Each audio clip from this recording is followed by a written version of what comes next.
that. Now, politics. I told someone yesterday, I said, the number of people going into politics these days in Nigeria is alarming. Like everybody, almost everybody wants to get into politics. And it's not because of they care for the people. It's not because they care for, they want to see those around them experience the dividends of democracy. The kind of dividends in most people's heads is different. It's about getting a piece of the national cake. Yes. That's what it is. And it's very unfortunate. Oh, well, former Labour Party presidential candidate Peter Obi has raised a red flag over what he described as a humanitarian crisis unfolding at Joint Admissions and Matriculation Board registration centers nationwide, warning that punitive sanctions against computer-based test centers are leaving thousands of candidates stranded just days before the February 26th registration deadline. In a strongly worded statement issued via X on Monday, Obi recounted witnessing chaotic scenes at JAMB's Amabia office in Anambra State. Crowds of students sleeping overnight in Awka, some traveling from distant villages, only to find the same crowd and confusion he observed last year had persisted despite promises of corrective action. Well, his intervention comes as JAMB maintains an unyielding stance, insisting there will be absolutely no extension to the deadline, despite having registered only 1.5 million candidates against its 100,000 daily capacity. With centers currently operating at merely 30% capacity, the board has defended its hardline position, including delisting centers over alleged infractions and enforcing a no vision, no registration policy, requiring live CCTV monitoring from Abuja as necessary to curb examination malpractice, noting that 132 centers were sanctioned in 2025 for data mismatches. Oh, well, a lot has been said in this report. Well, in this, I don't think there's anything more to add to this. But yes, we've talked about the CBT centers and the rest of them. Yes, a lot needs to be done to ensure that these things are properly, things are put in place so that will not suffer unduly and unnecessary. Oh, well, it's quite unfortunate that at this stage of our lives, of our national life, we are still grappling with just one institution of government. And in case you don't know, JAMB has existed for 48 years. JAMB was established in 1948. And why did that happen? Because at that time, we had few universities, the first generation universities, ABU, UI, UNL, UNILAG, IFE. Then we had the second generation that came, UniJaws, Uniport, University of Calabar, and all of that. Okay, ABU, first generation, and all of that. You know what the problem was?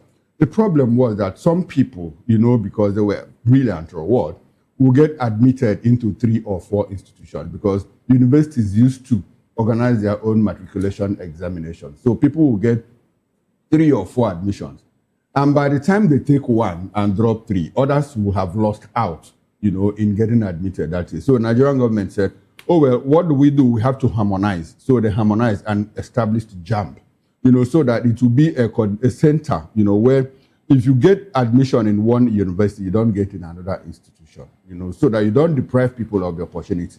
But as usual with us, we never plan ahead, we plan for the immediate. And so what has happened? What has happened is that in the past 48 years, we've not been able to upgrade JAMB. So that is why we keep going back and forth. We can't even cut over, from the manual to CBT and all of that.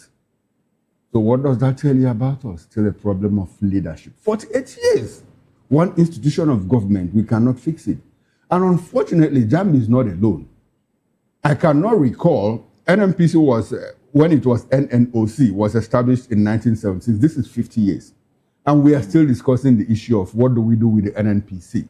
What do we do with JAMB? What do we do with our institutions? So we keep going back and forth. It speaks to who we are as a people. Until we are able to build institutions that could work on their own. At some point, we have had registrars of JAM, some not doing well, some doing very badly. But the present one now, I think is Ishaq Oloyede is his name. He seems to have done well. When he was a VC of University of Ilori, Kwara State, he did well. So after his tenure, they brought him up to JAM. But unfortunately, he's not been able to scale that institution of government because we keep going back and forth. He's been remitting a lot more money than... No, JAM is not supposed to be a revenue generating center. But that is what it has turned to. What it has become. That is what it has become. Meanwhile, at the expense of what? Our children's education. The lives of children. Yeah. Lives of children. You know one thing, and it's only in Nigeria that you see a child in his secondary school wants to study medicine. And they say, no, you cannot study medicine. They want to study law. They say, no, you can't study law. Because you couldn't get to a certain cut-off point. In Cameroon that I know, if you grow up and say you want to study medicine, they will groom you to study medicine and not give you choice. Oh, you cannot study medicine because you are not intellectual. If we enter into medicine and you're unable to meet up, it becomes a different ballgame. But here we say, no, at the entry point, there are already barriers, entry barriers, they create entry barriers. So we need to reform JAM. We are talking about NYSC? 73, that's about how many years now? 53 years. And so we are going back and forth. So JAM is not alone. Whatever it is, the registrar, please ensure that the people are not pushed, the entry barriers that your policies have created, make sure that you untie all of those things so that people can get in. We are even talking about not having enough educated people, and we are still building entry barriers, creating entry barriers, either making it difficult for people to get educated. It doesn't help us. We're even grappling with the quality of education that we have. Well, there's a lot to talk about. Jane. Good morning, Mr. Okoro and Moses. I think it's just a reflection of our society. We live in a society where anything goes. People can, fail at their responsibilities and there are no punitive measures. In saner climes, like we always say, if Nigeria was a sane clime, we will definitely call for the head of the JAM registrar. And then JAM saying that they have enough capacity, that they have earmarked so much money, and yet they are later admitting to operating at 30% capacity. What does that say? Is it a situation of them biting more than they can chew? Or is it a situation of a collapse? Because it seems like the tech in Abuja is different from the tech in Enugu. And this is like the hinterland, right? This is a village, like a local community, a small community in Enugu, right? It's the same reason. It's the same reason we are struggling with the usage of beavers and iron. Exactly. I wanted to tie that. It's the same reason. It's just ineptitude. And because there are no punitive measures, we have this thing and the president play came out out every year by year. That internet broadband hasn't gotten to a lot of we don't places. have that capacity. So why can't we have our president? Why can't we have manual backup in this case? Okay, manual backup. Yes. Oh, you are saying that we should revert to the one that we wrote. Yes. Because that time we're using 2B. Because it means we are not right for this. If you use 2B instead of HB, you are in trouble. Yeah. And there's one thing and HB. There's one thing about JAM.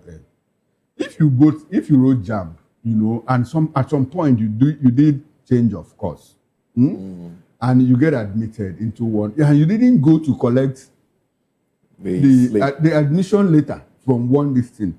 I had somebody that graduated. They said, no, JAM didn't offer you admission into this college, into this university. When you were never our student. The lady produced her payment receipts, everything, but where is the admission letter? Yeah. Now, she had an admission letter for the school that she attended. But because she didn't go to JAM to cancel the first admission that she had, in fact, her first admission was public administration in Enugu State University of Science and Technology. She now got admitted, to study law in Abia State University. So when she finished, when she was doing her class, you were never. You were never. You know what? It took the intervention of her uncle, who is a professor, to go to ESUD and cancel that admission. JAM now issued her a fresh admission letter into ABSU. That was what she now presented after graduating. It's funny how Nigeria has changed, and you would think that with technological advancement we should do better. The world, but it seems as though with technological advancement we are doing You are retrogressing. Why do I say so? I wrote JAMB at a time. I remember my admission letter was sent to my house. Yes, yes. And there was we didn't have all of this electronic or All of Wi-Fi, this whatever. We didn't electronic have all of that. My admission letter was sent to I my was house. just sitting somewhere. My father came and dropped the letter. Yeah. Say you have been admitted. Yes. I jumped up. So it But seems like now we you need to go to JAMB. Exactly. You know, we like to punish ourselves. We like to We would rather have students queue up in Yes. front of either JAM or NECO Sleep office or overnight. WAEC office. You know, that, I think it gives some people joy. And it Yes. happens in the civil Moses, service a can lot. you No, also because, talk because about- it also creates an opportunity for some people to make money out of it. Yes. Can we it talk does. about some children who live in, let's say, Bariga, and are asked to go and write their JAM in Badagry Or in Ikorodu? or in Ikorodu? Is that a normal system? It's not a very abnormal country, really, but Anyway, JAM, whatever you do, please fix this problem for Nigerian youth. Let's move away from that. Former Kaduna State Governor Nasir El-Rufai has launched a blistering 1 billion naira legal counterattack against the Independent Corrupt Practices Commission, ICPC, accusing the agency of orchestrating an unlawful invasion of his Abuja residence, using what his lawyers describe as a fundamentally defective search warrant plagued by material drafting errors, ambiguous execution terms, and lack of probable cause. Well, the lawsuit filed just days after ICPC agents raided his Mambila Street home on February 19 demands the immediate return of seized documents and electronic devices while challenging the constitutional validity of the entire operation, which his legal team argues violated his right to dignity, privacy, and fair hearing. Under Section 34 through 37 of the Constitution. Well, in his 47-page filing, El-Rufai Senior Counsel Oluwole Iyamu argues the ICPC warrant failed to specify what items were being sought, contained contradictory dates and addresses, and was addressed indiscriminately to all officers rather than named individuals, rendering it an unconstitutional general warrant that courts have consistently condemned. Here we go again, you know, prosecutorial deficiencies and all of that. Lack of prosecutorial diligence.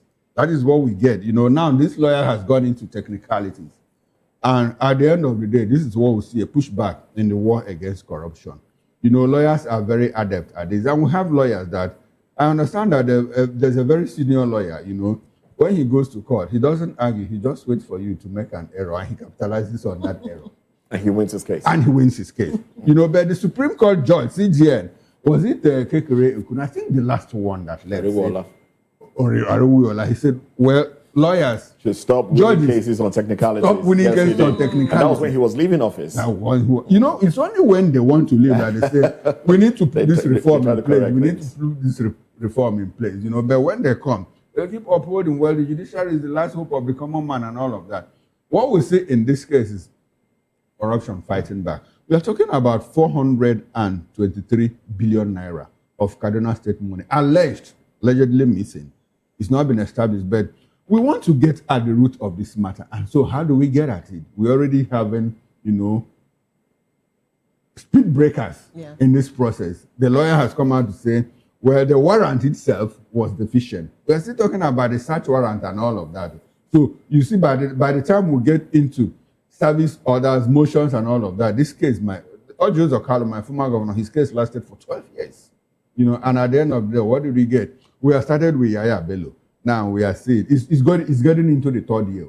Before you know it now, he gets into Senate somehow, or he gets into another office, and we keep going back and forth. So my last word on this is prosecutors, please be diligent in doing your job. Don't create loopholes, you know, for lawyers, you know, to take advantage of and prolong cases unduly. And at the end of the day, the money is missing, it's not recovered. And eventually, when we even recover them, they are reluctant and we keep going back, you know, we start from where we stop. It doesn't help us as a people. Well said, well said. But I will speak to the fact that there should be timeline for cases like this. You know, we're trying to peg a timeline for electoral cases. Let's also peg timeline for, you know, cases of crime or civil cases, whichever one. There should be a timeline. It shouldn't exceed maybe 5 months, 3 months, 4 months. You know, there should be speedy execution of these things. That way we will not overlabor our courts and judiciary. And that way you know, whoever is seeking justice at any point in time will have closure. You know, you get closure. If the people are aggrieved that their commonwealth is being looted, at least within a specific time, they would see where the court will arrive at, and they will have closure, and everybody will move on with their lives. As against cases lasting 12 years, and in fact, those that complained in the first instance would have forgotten about it, and everyone would have moved on. You see, the issue of Yaya Bello, like you mentioned now, a lot of indigenes of Kogi State have moved on. They've moved on already. And now they're talking about the possibility of it getting into the Senate, 11th Senate. There's that conversation already on the table. And of course, if that happens, nobody will talk about monies, billions of naira taking. So it's not justice for those whose commonwealth, whose monies, those who have been deprived what ordinarily is due unto them if cases are dragged like this. And you know, you talked about the technicality aspect. I think you can't rule that out really. It's about who's the smartest. It would be difficult. Yes, it's about who's the smartest. So, you know, if a client comes to me and I know he's guilty and I choose to take up the case, all I need to do is look out for loopholes. Yes. I think Nigeria is one of the best places to practice as a lawyer. As One of the long best. as one of is sure the best, I take that back. Nigeria is the best place to practice as a lawyer, as long as our political structure remains what it is. Right now, it's so sad that the narrative, the attention has moved from the offense. It's now the narrative or the focus is now on the nature by the manner by which the warrants, the manner by which the warrant was. You see, that's a diversionary tactics. And they will go round and round and round. And I love the fact that you talked about technicalities. And yes, Moses, I think that technicalities should be upheld.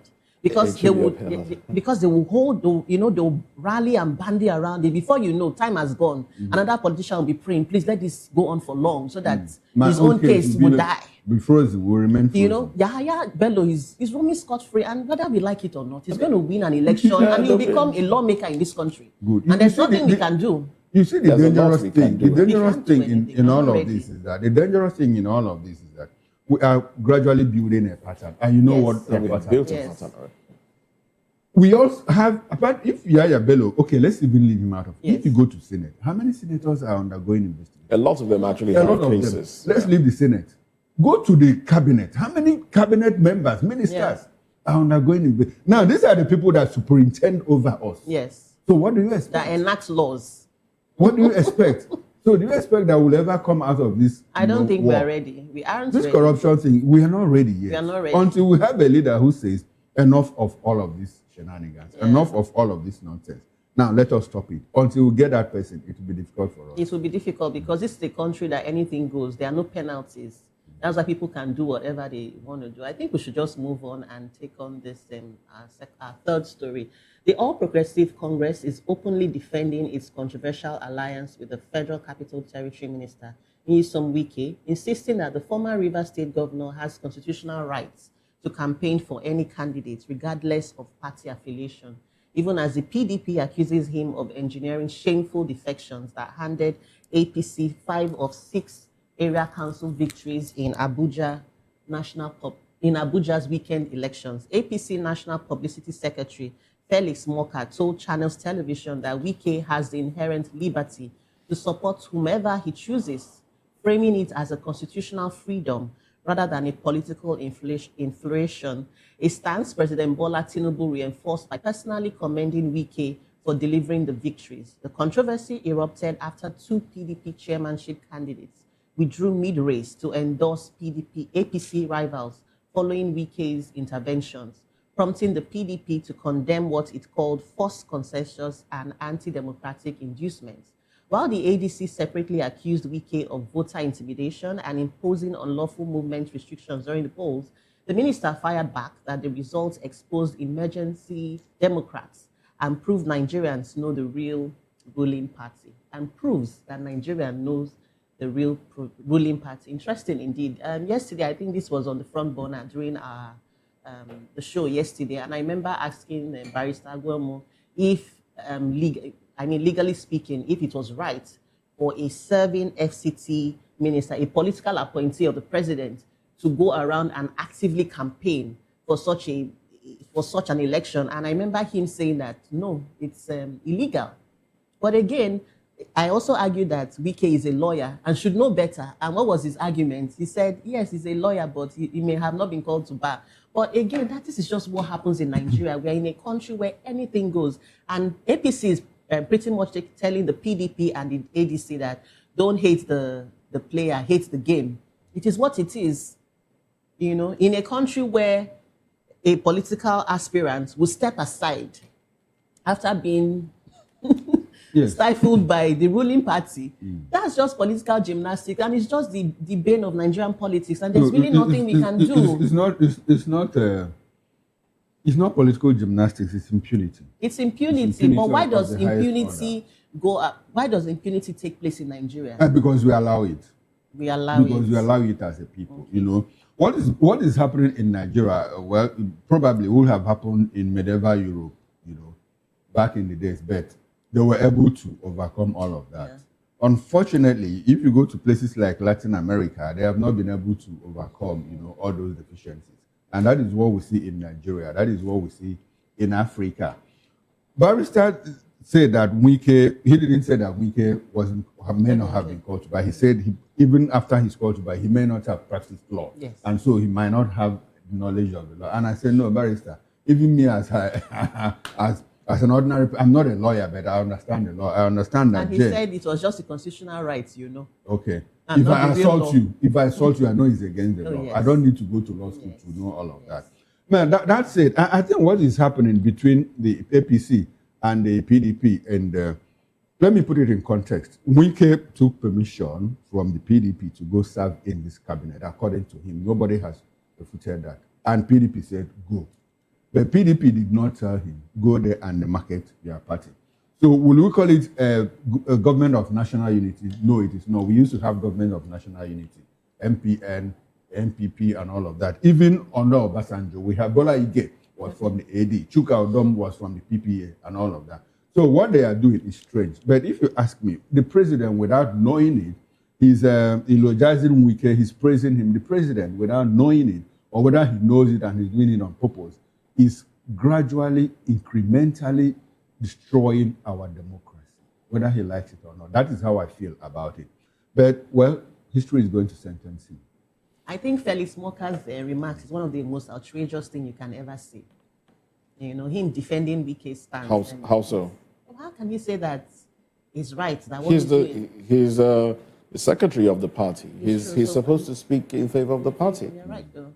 Well, the president, like Chukwuma rightly said, is in everything that has been playing out. One would wonder, students of history, I mean, when time comes, I'm sure these things will come up later, and students of history will look back and ask themselves, what truly did the Tinubu administration do to Nigeria's democracy?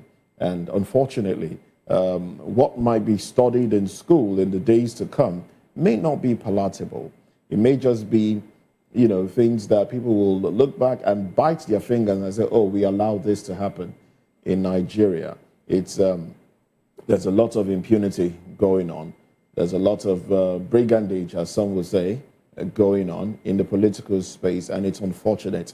It's unfortunate. The president should ordinarily, the president shouldn't see himself just as a party man. He should see himself as a Democrat and the father of all. Yeah. He's the president now. He's not just the national godfather or father of the APC or the founder of the APC or whatever you want to call it. He's the president of Nigeria. He is our president, and he should ensure that things are done in such a way that every Nigerian will feel pleased at, the way the administration is administering the state. But we should slow down. Now, Chukwuma said something yesterday. Was it Chukwuma or somebody else? That if this administration pursues the issue of insecurity with the vigor with which it is chasing political prominence and power, issue of insecurity would have been solved. I agree. Anyway, talking about issue of insecurity, we'll be going to that very shortly. That's our first that's what we'll dwell on in our first conversation. But in the meantime, let's quickly take headlines from the dailies now. And I go to Nigerian Tribune. These are the headlines here. The window headlines: bandits kill 10 in Plateau. Bauchi villagers flee to Gombe. Adamawa GOC escapes ambush in Kebbi. Troops kill 5, recover arms. Odigie Oyegun Owie in power tussle over Edo South ADC leadership. Operators of Plateau mining site were released after I left office. Mine also reopened. Fire me, ex-minister of solid minerals. Genco's cry out, lament 6.2 trillion naira debt. We will establish state police. Tinubu reaffirms, says Nigeria out of the woods. Lagos airport fire, 6 injured, 14 trapped persons rescued. Inferno started from server room. Fan. Airspace temporarily closed. Airport reopens. El Rufai flies 1 billion naira suit against ICPC. Others alleges unlawful invasion of residents. Lead exposure, Ogun screens 500 Ogijo residents. And then we also have Executive Order 9 aligns with the Constitution, doesn't amend PIA, DG Budget Office. Now, those are the headlines on the cover page of Nigerian Tribune. We can take one more. Okay. And the nation leads with state police can't wait. Tinubu tells governors. Release of 7.2 trillion naira capital component of budget 2025 begins. Executive order on oil gas remittances into federal accounts unlawful. BRT fare to go up by 13%. Ondo government seals deep ports. $4 billion fertilizer plant deals. El Rufai sues the ICPC for $1 billion. Wike voids 485 Abuja land titles following failed verification. 6 injured, flights diverted as fire guts MI the terminal. Those are the lead stories on the front page of the. And that's pretty much nation. how far we can go on the newspaper headlines. We'll take a break. When we come back, we'll get into the conversation. French-speaking foreign terrorists, bandits, invading Nigeria, coming from the federal government. Let's talk about this when we come back. Join us again.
In a world where truth is the ultimate power and opinions scream the loudest, it's time to wade through the noise. Hunger no get tribe!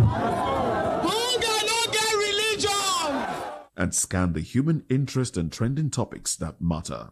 Stay tuned to The Issues, your plug to the stories making the buzz, from politics to science and technology, social justice, and more.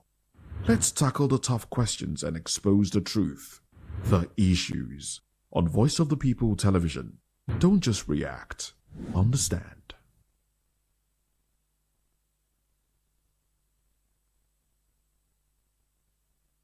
Share the hot takes and hot debates in the exciting world of football. And joining me are the usual suspects, Ikechukwu and Mayowa, as we break down all the hot takes and everything that's happening in the football. Don't just watch football, Live it with us. Catch us on the Locker Room and Voice of the People television at 5 p.m. Nigerian time. And like I always say, if not going to the talk, please the sport. And it's Hakim Ziyech who puts the Atlas.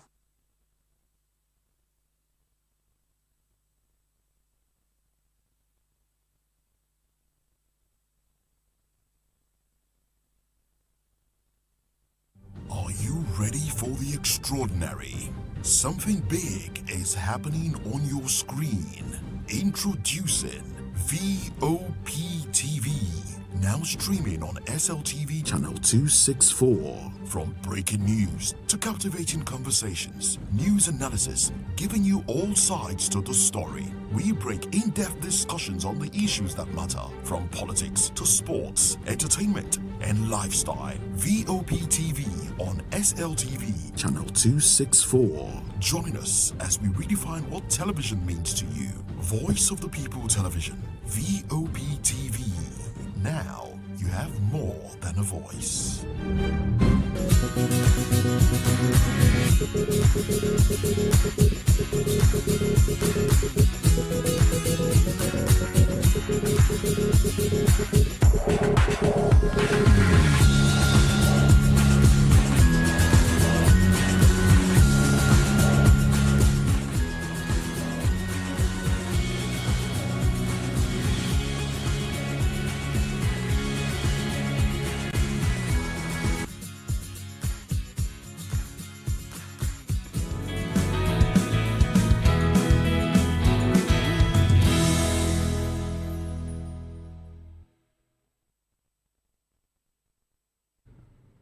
And welcome back and thanks for staying with us. If you are just joining us, this is VOP this morning. Now let's quickly run into it. Our first topic of discussion. President Bola Tinubu's administration is facing mounting credibility crisis on insecurity after the secretary to the government of the Federation, George Akume, claimed that French-speaking foreign terrorists are behind Nigeria's escalating security nightmare, even as coordinated attacks by terrorists killed at least 10 people in Plateau State, while prompting youth to block the Jos Highway in protest, while ISWAP terrorists overran a Nigerian army camp in Adamawa, killing 2 soldiers and cutting away weapons. Well, the government's controversial narrative delivered during a Catholic bishops' conference address alleges that arrested terrorists speak poor Hausa but fluent French, suggesting cross-border infiltration from Francophone West African nations. However, this explanation has done little to stem the bloodshed, with Amnesty International reporting at least 323 Nigerians killed in just the first 20 days of February across Benue, Katsina, Kwara, Kebbi, Niger, and Zamfara states. While the security architecture seems to be showing alarming signs of collapse, in Kebbi State, bandits are now demanding 100 million naira protection ransoms from communities to avoid attacks, while in Benue's Agatu local government area, residents are gripped by fear of imminent herdsmen assaults following credible intelligence alerts. The Plateau attacks proved particularly devastating, with gunmen on motorcycles striking Jor and Dorowa Babuje communities simultaneously between 8 and 9 p.m. on Sunday night, leaving 9 dead in one village and 1 in another, despite prior warnings to security agencies about suspicious movement. Now, that is a familiar pattern that we have noticed over time. Well, let's bring in our guests. We are joined in the studio here in Lagos, who we are broadcasting from, by Prince Francis Chilaka. He's a political affairs analyst. Good morning, Prince, and thanks for joining us. Good morning. Good to have you. We appreciate your presence. We'll be joined by other guests in the course of the show, virtual guests from our outstation. For now, let's concentrate. Okay. Now, let's go to Benin and bring in Comrade Roy Oriabo. Comrade Roy Oriabo is an activist, but he is here in the capacity of a public affairs analyst. Good morning to you, Comrade Roy Oriabo, and thanks for joining us on VOP this morning. Thank you for having me. Thank you. My pleasure. Our pleasure to have you. And from Oka Studio, we've been joined by Honorable Ejiofor Egwatu. Honorable Ejiofor Egwatu is former House Committee Chairman on Information, Anambra State House of Assembly. He's a politician, but he appears here in the capacity of a public affairs analyst. Good morning to you, Honorable Egwatu, and thanks for joining us. Good morning. Thanks for having me here. Okay. And virtually, we've been joined by Comrade Eze Oko-Splendor. He was the 2023 Labour Party governor candidate in Ebonyi State. Good morning, Comrade Splendor, and thanks for joining us. Good morning to you, sir. It's my pleasure to be with you again. Good morning, Nigerians. Good morning. Beautiful. We have a full house. So let's kick off from here in Lagos. The Prince, my federal government, your federal government, our federal government, you know, through the secretary to the government of the federation says, well, the people that are killing Nigerians, our fellow citizens, are not Nigerians. They are foreigners, French-speaking Nigerians.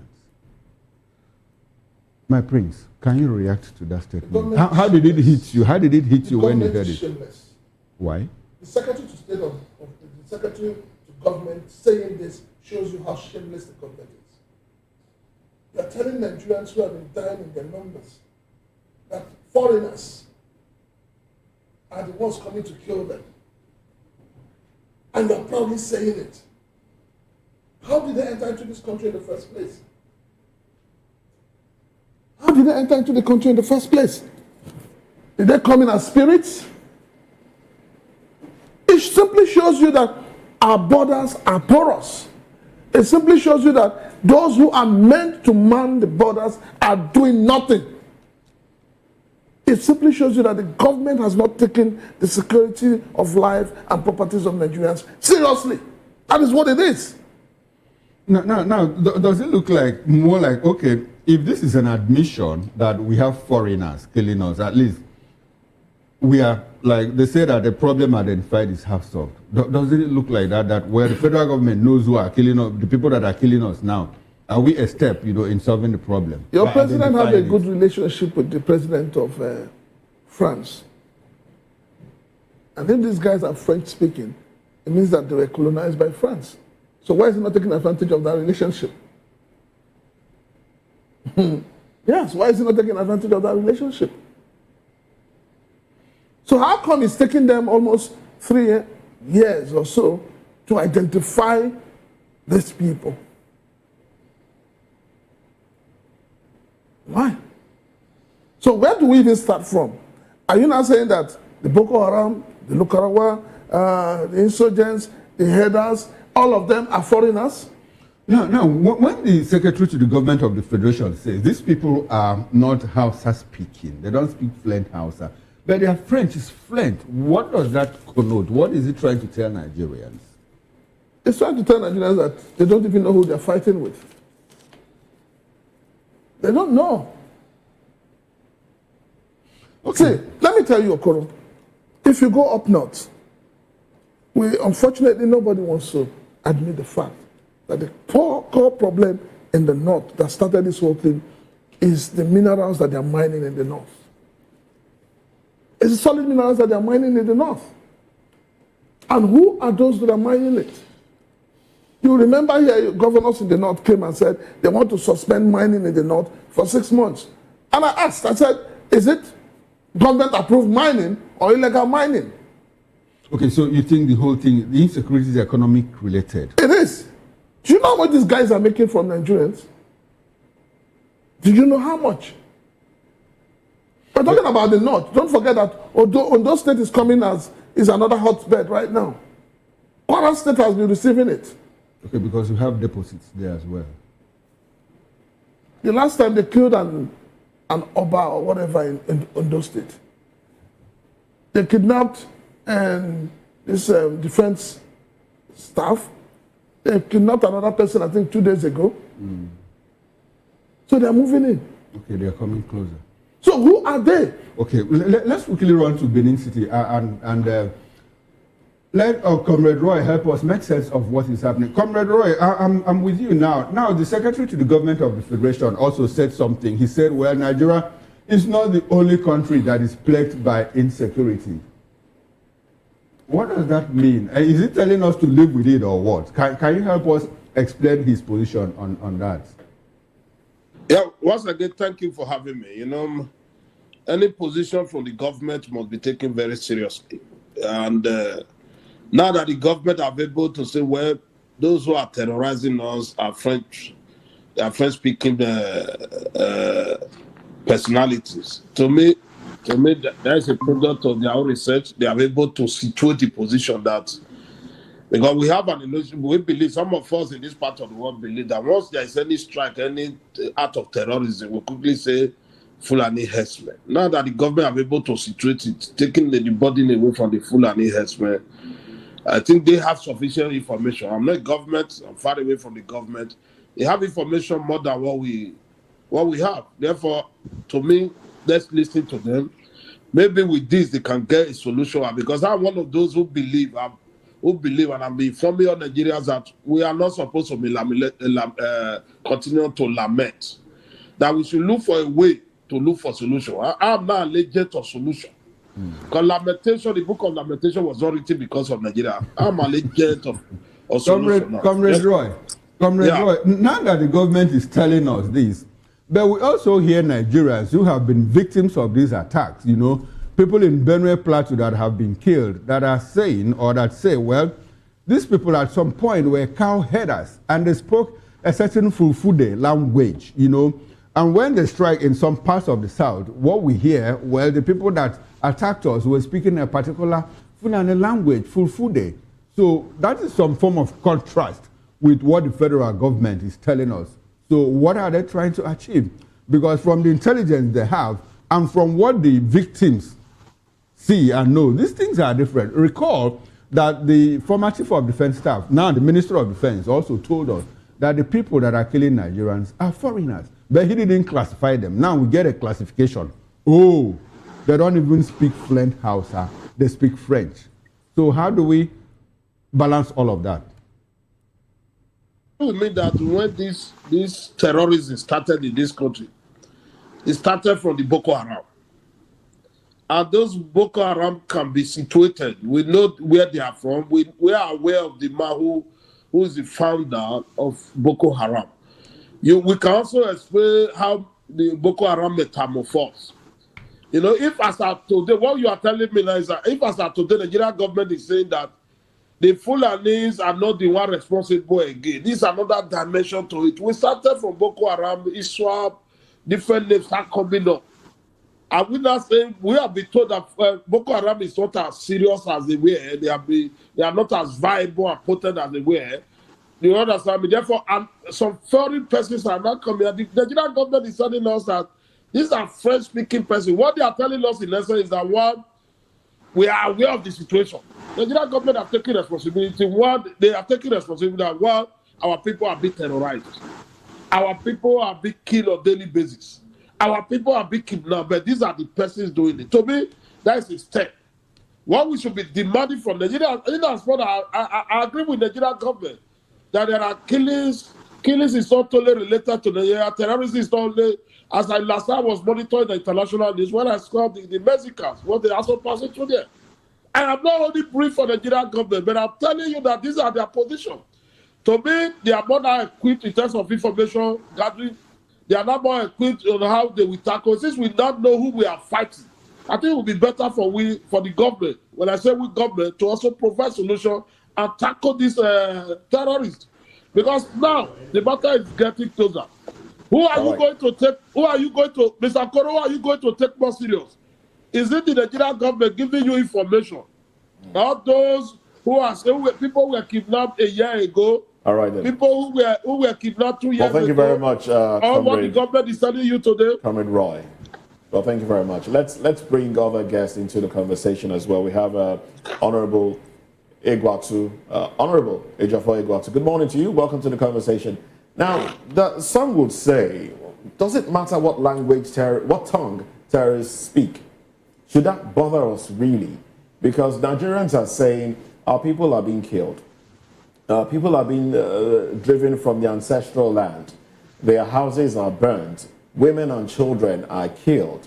And we hear people are kidnapped as well, 200. And in fact, between January and February 23, record has it that over 323 people, Nigerians, have been killed by terrorists. So, what tongue terrorists speak, is that what we should be talking about at this time? Or ensuring the safety of Nigerians? This statement made by the Secretary to the Government of the Federation, does it give you, how does it make you feel? Do you have do you feel like government is serious in dealing with this issue at all?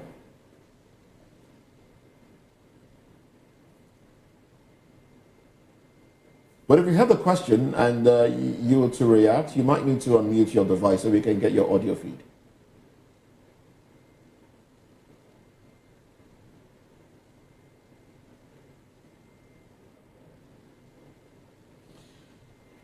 All right. Unfortunately, we can't get audio from Comrade Roy. I beg your pardon, Comrade Ejiofor Egwatu.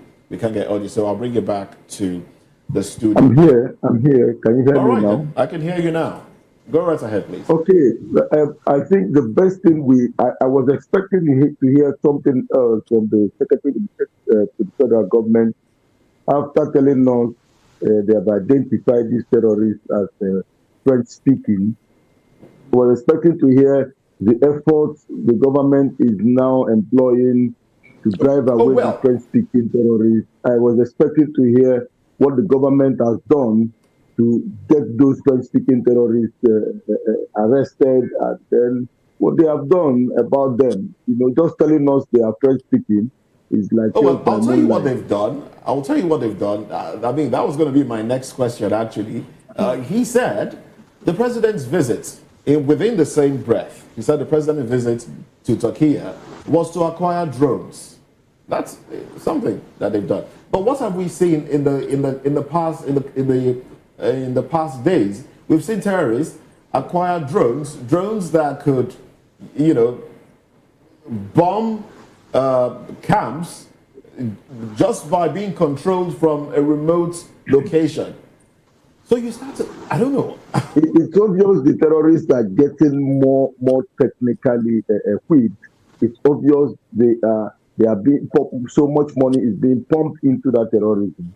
And I think the government needs to attack their source of income. Who are behind this sponsorship? I don't think it's just the money they realize from kidnapping and all the rest of them. Somebody mentioned mining industry and some economic factors. The government should look at these things. This terrorism is taking a new shape. It's taking a new form.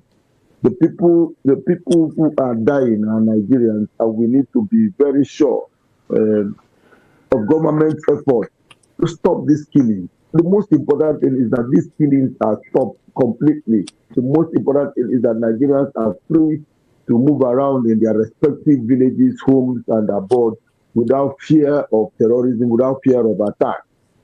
So the way, the kind of technology they are employing is an uncomfortable situation. Government should do much more than it is doing now. It's a very pathetic situation. Government should do much more than they are doing now. All right, then. You can't tell me that the Nigerian government is about to obtain drones. How now? All right. We should have had enough drones now, before now. What about the funding?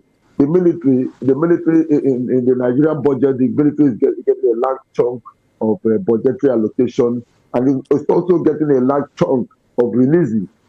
So many infrastructural developments are not getting as much releases as the military is getting, just for the fight of this terrorism. And so we should see them acquiring everything that they need. Acquiring drones shouldn't be a news for every Nigerian to jump at. We're supposed to be the giant of Africa. How can acquiring drones become news? Drones have always been used by so many countries long years before now. Nigeria should not be found wanting of that. All right, thank you very acquiring much. drones is not a very palatable news. Okay, you say that's not a palatable one, but some would say that at least that will reduce the number of men that will be found in the theater of war, because with drones you need lesser men on ground. That's the argument that some will put forward. Prince Francis Chilaka, let me take you up on this. This drone acquisition from Turkey, as said by the Secretary to the Government of the Federation, reacting to foreign terrorists, foreign individuals that are in Nigeria. Now, if you followed the past few days, like I said, now the Secretary to the Government of the Federation, Senator George Akume, is saying this. But sometime last week, we heard that terrorists acquired about 35 drones. Does it seem like there's a sabotage somewhere?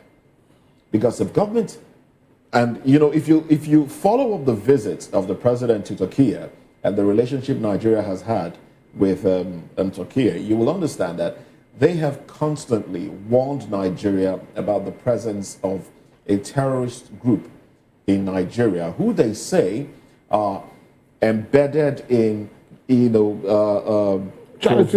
charitable work, hospitals, schools, and the rest of them. They have told Nigerians that these people are here, drive them away. Now, the president going there gave some Nigerians the impression that yes, he's beginning to align. But right after that visit, there was an acquisition on the other side. Is there a sabotage somewhere? You know, when we talk about sabotage, I mean, I'm happy. Somebody said, oh, I'm happy government has identified the problem. And, you know, like we said, you can only solve a problem when you identify, you can find a solution when you identify the problem. First and foremost, Okoro asked a question, very pertinent question. He said, who do we believe? Do you believe the man that comes to your house to maim, to rape, and to kill your children? Or, and he speaks a language you're a bit familiar with. You understand what I'm saying? He speaks a language you're familiar with. Maybe it's in Igbo, maybe it's Hausa, maybe it's Fulfulde. He speaks. Or do you believe somebody who stands outside and insinuating that this man is speaking this language? So until we balance that, I would believe the man that was attacked. Because the man that was attacked has the first-hand information. He knows who attacked him. He understands the language they spoke. So for government to now come and say, oh, these guys are speaking, government is just trying to take Nigerians' mind out of the reality. If you're saying they speak French, for instance, are they the ones occupying the land, the ancestral homes of people that have been chased into IDP camps? And renaming the LGs in those places? Yes, so if they're the ones, and you know they're foreigners, why have you not decimated them? We must look at things critically. We're not dummies in this country anymore. Nigerians have become more aware. Nigerians have become more educated. So if you're telling me that, oh, they are foreigners, so foreigners have taken over, let's say, a community in Oshodi, foreigners have taken it over. And the government feels that the best way to address it is to pamper them. They're not your citizens. If they're not. Your loyalty lies with your citizens. So you must take them out. All right. And return your citizens back to their ancestral homes. They will now know that, okay, yes, it is foreigners. That's on the one side. On the other side, this, call them whatever name you want, terrorists or whatever, these guys are making so much money. Because if you're saying that they bought drones, did they just go to the market to pick it? They bought them with money. How did they do the transfer? Who paid for the drones? Are we saying that you can no longer track transactions? Okay, the way you and I are sitting down here now, if 100 billion hit our account, EFCC will track it. CBN will track it. Why are they not able to track how these guys are buying this equipment? And why is it that the government has kept quiet, very silent? And that silence is the fact that, first of all, we heard that list was given to the former late president. Nobody's talking about it. Why is government finding it difficult to come and name those who are sponsoring banditry in Nigeria? Why? Can we also talk about the fact that it appears like there's a lot of complicity and lack of political will? Because why do you think these bandits would actually write to a community in Kebbi State and ask them to pay 100 million naira protection fee? You know, so what exactly is happening? When you allow non-state actors to wield so much power, you embolden them. When this thing started, when they started holding these peace meetings, We were here. We said this is wrong. This should not be encouraged. You cannot tell me that, we hear this story about vampires, and they say vampires live on human blood. And then you have 10 children, and you go and start negotiating with a vampire that needs the blood of your children to survive. Do you think you will spare any of them? Nobody tests sugar and spits it out. Okay. All right, Prince. We'll come back to you. Now, let's quickly run to Comrade Splendor Oko, who is also with us on the show. Now, Comrade, I'm sure you have followed this conversation. If the federal government is coming to tell us that the people that are killing Nigerians, our citizens, are French-speaking people, does it look to you like this problem has been internationalized? Does it take in an international dimension? Mind you, we have ISWAP here, Islamic State West Africa province, an offshoot of ISIS. We are also told that Lakorawa came in through the borders from Sokoto State. So do you see an internationalization of this problem to the extent that we might just have some people, proxies, sponsoring this war against Nigeria? And to what end would that be? Thank you so much, Mr. Okoro. I will start by saying that I'm highly disappointed from the statement made by the Secretary to the Federal Government, Senator George Akume, by stating that the terrorists who are killing Nigerians, who are abducting Nigerians, who are causing mayhem to the citizens of this country, speak French. Let me tell you, Mr. Okoro, we are not interested in the language the terrorists speak. We are interested in making sure that these terrorists are completely annihilated from this country. That is the interest of Nigerians. Whether they speak Latin, or they speak Voodoo, or they speak French, is not our business. Let me also tell you that it is very disheartening that these terrorists have wielded much power that they can attack states like Zamfara, Benue State, Katsina State, Kwara State, Kebbi State, Niger State. They are gradually taking over the country. And the government is coming out to tell us that they have identified that they speak more of French. The government is telling us that they have gone to acquire drones. Is that supposed to be a solution to this? For me, when this thing started, I said, you don't pay compensation, you don't bargain, you don't dialogue with terrorists. Well, once you find out that a certain group are terrorists in the country, the next thing you do is to make sure you take them out of the surface of the country. That is it. You don't bargain with terrorists. You don't dialogue with terrorists. Now, these terrorists are beginning to, conquer the citizens, beginning to chase the citizens out of their ancestral home, and beginning to take over. Just like we all know that in Benue State, for instance, these terrorists struck Benue State, chased out the people who are native owners of the land, occupied the place. And the people who were so attacked in Benue State came out to say that these people speak Voodoo language. They didn't say that they speak French. These are people who witnessed that attack. They are victims of that attack. And they have said they speak Voodoo. Then the federal government, through the secretary to the federal government, is now telling us that these people speak French.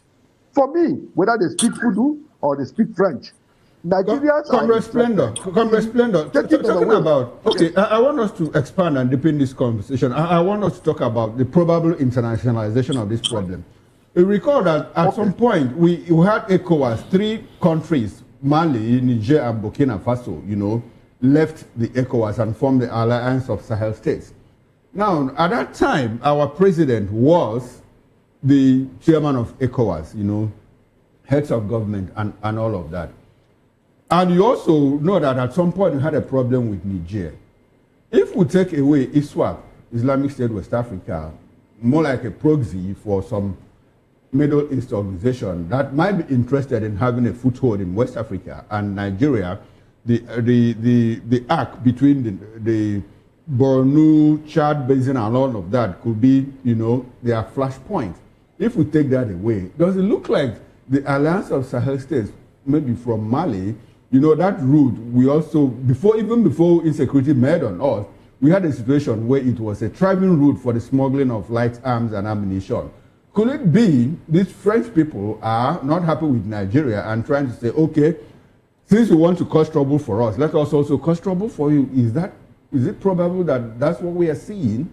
Can you help us make sense of it? What do you think? What do you know? I want us to talk about the international aspects of this crisis, because it looks like Nigeria has become some kind of interest for a lot of foreign powers. Now, U.S. is here. We are going to talk about U.S. in a bit, but let's talk about maybe the Alliance of Sahel States. Could they be the one, helping themselves, to cause problem in Nigeria? What do you see? What do you know? What do you think? Much, I think whether it is internationally sponsored or locally sponsored, what we are facing is terrorist attack. Let me tell you something. You see, when somebody said that, the Secretary to the Federal Government said that these people speak more of French, obviously, it is already an international attack on Nigeria.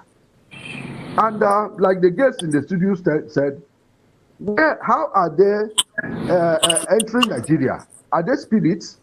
Does it mean that we don't have borders again?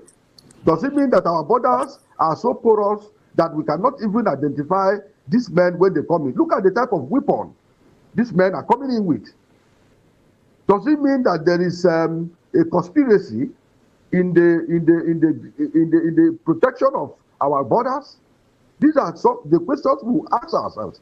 Secondly, when we talk about French-speaking people, we know that they are coming from France.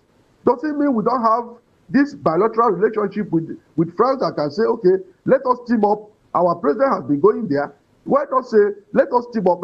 Let me discuss with the president of the French-speaking country that these people are attacking us through your borders. Help us to see how we can annihilate it. And also, don't forget that Nigeria is an independent country. Nigeria is supposed to fight this type of attack, with their independent military base. You see, it was because of the inability to tackle this, whether you call it a foreign attack or local attack, that necessitated, the American government led by Donald Trump to say that Christians are being killed and we cannot keep quiet anymore. We are going to come and see what we can do about it. And when that statement came, when they declared Nigeria as a country of particular concern, some persons were like, oh, they are not supposed to do that. Nigeria is independent and all that and all that. Now, Nigeria is now telling us that they are collaborating with American government to see how they can fight this insecurity. But, take it to the bank, whether it is from France, whether it's from Cameroon, whether it's from Togo, whether it's from Turkey, whichever country it's from. It is, yeah. I'm so glad you touched on the U.S. government's intervention, but it's just more than 20 days in February, and over 300 people have been killed. So is it that we should have a little more patience so that we can see the effects, the good work of the American intervention, or what is really happening? Because we are not feeling it. Okay, thank you so much. I believe that American government is such a government that actually handles this kind of attack technically. I believe they are studying the ground, but Nigerian government, who is the leader, who is in charge of the country, is supposed to be ahead of even the American government that have come. They are supposed to be at the forefront of tackling this insecurity, whereby the American government that just arrived will be giving them backup, will be giving them security coverage, will be giving them information with their technologies they have brought into the country. The Nigerian government cannot just fold her hands and now say, now that American government is in Nigeria, let them now do the rest for us. That's not how it is done. There should be a collaboration. And I believe that in no distant time, if American government is very serious with dealing with this insurgency, dealing with this terrorists in the country, I believe that very soon results will start coming in. But for me, I want to tell the federal government that they are not doing enough. The federal government is not doing enough. But telling us that they are acquiring drones and telling us that these people are from French, that they are French-speaking people. It's not enough to convince Nigerians that we should go about. Comrade, one of the things this administration prides itself as doing is rehabilitating some of these so-called repentant bandits. And just a few days ago, the Benue State governor came under fire for pleading with the federal government to come and build a rehabilitation center for bandits in Benue State, and a lot of people have called for his head. So do you think that this is misplaced priority? It's completely misplaced priority. How do you even identify, how do you even convince yourself that these persons are repentant bandits? How do you rehabilitate somebody who has been killing the people, who has been maiming the people, who have been destroying villages, who have been rendering people homeless? And you only come to say that you are rehabilitating them. How did you even know that they have repented from that onslaught? Oh, well, okay. So for me, I think it's a misplaced priority. Misplaced priority, you say. Well, we are trying to get concluding thoughts on this one. So when we'll be moving away from the issue of insecurity and talking about something different, politics, the political space specifically.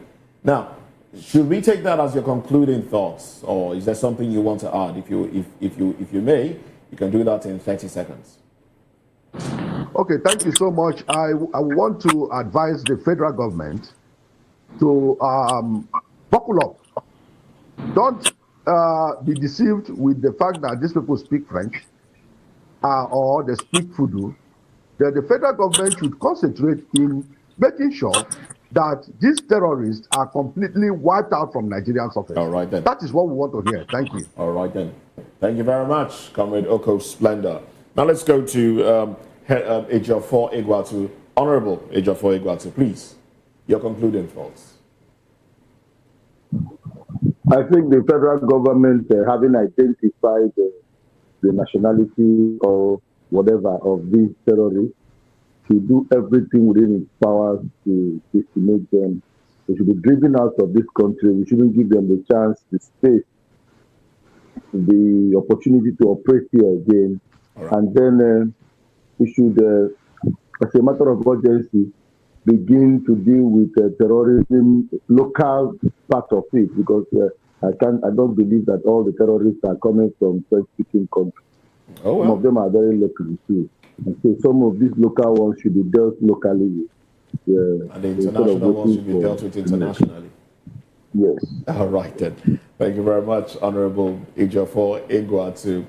Comrade Roy Oriabo, let's have your concluding thoughts now. You know, the government is saying, some will say, let me just put this out there, some will say this is diversionary because, you know, you're saying they speak poor Hausa, and they're more eloquent in French, and the elections are around the corner. Is this trying to, you know, pander to this side, not make this side feel like, oh, you are the bad guy, things like that? Oh, well, what are your concluding thoughts on this one?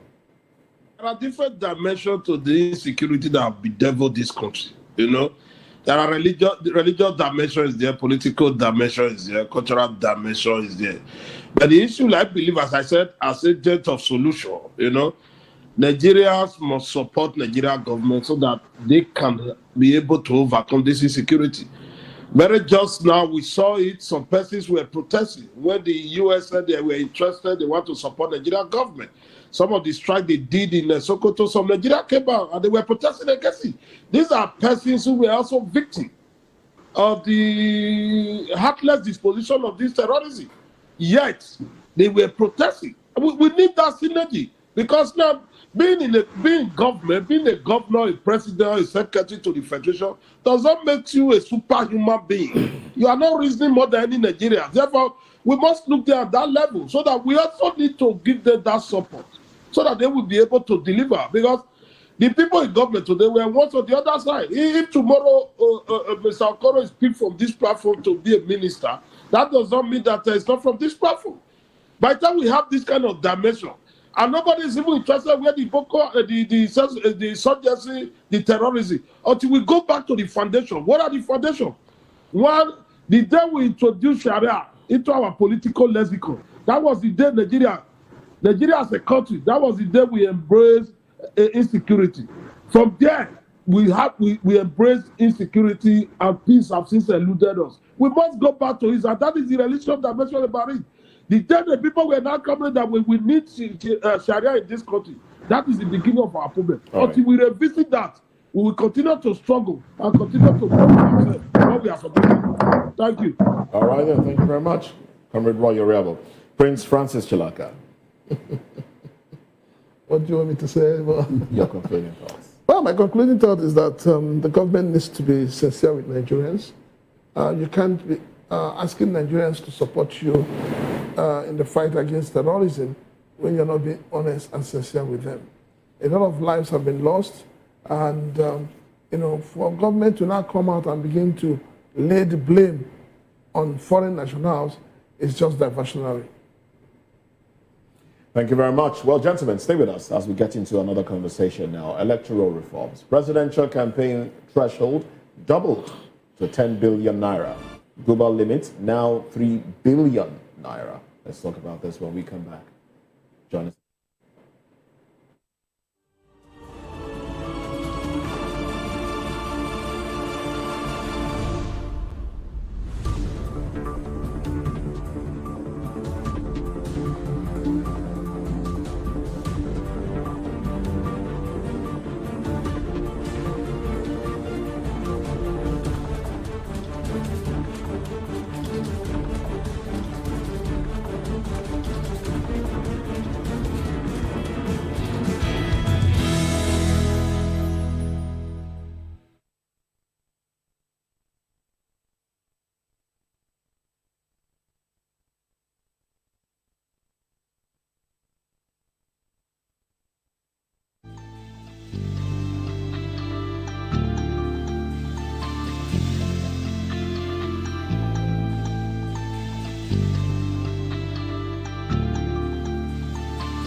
Welcome back, and you're still watching VOP this morning. President Bola Tinubu has signed into law the Electoral Act 2026 as amended that doubles presidential campaign spending limits to a staggering 10 billion, while simultaneously stripping away mandatory real-time electronic transmission of election results, triggering explosive allegations from opposition leaders, Catholic bishops, and civil society groups that the new law is a calculated blueprint for electoral fraud designed to rig the 2027 elections.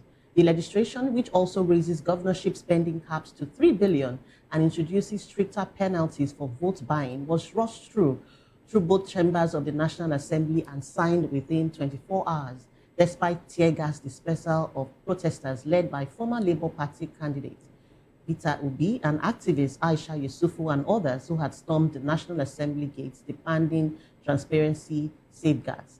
This timing has proven incendiary. Just days after the signing, the February 21 FCT area council elections recorded abysmally low voter turnout, prompting former VP Atiku Abubakar to declare that democracy in Nigeria is being suffocated slowly and dangerously, while the Catholic Bishops' Conference of Nigeria warned that lawmakers were talking from both sides of their mouths and demanded urgent reversal of the electronic transmission clause to prevent any human tampering with the expressed will of the electorate.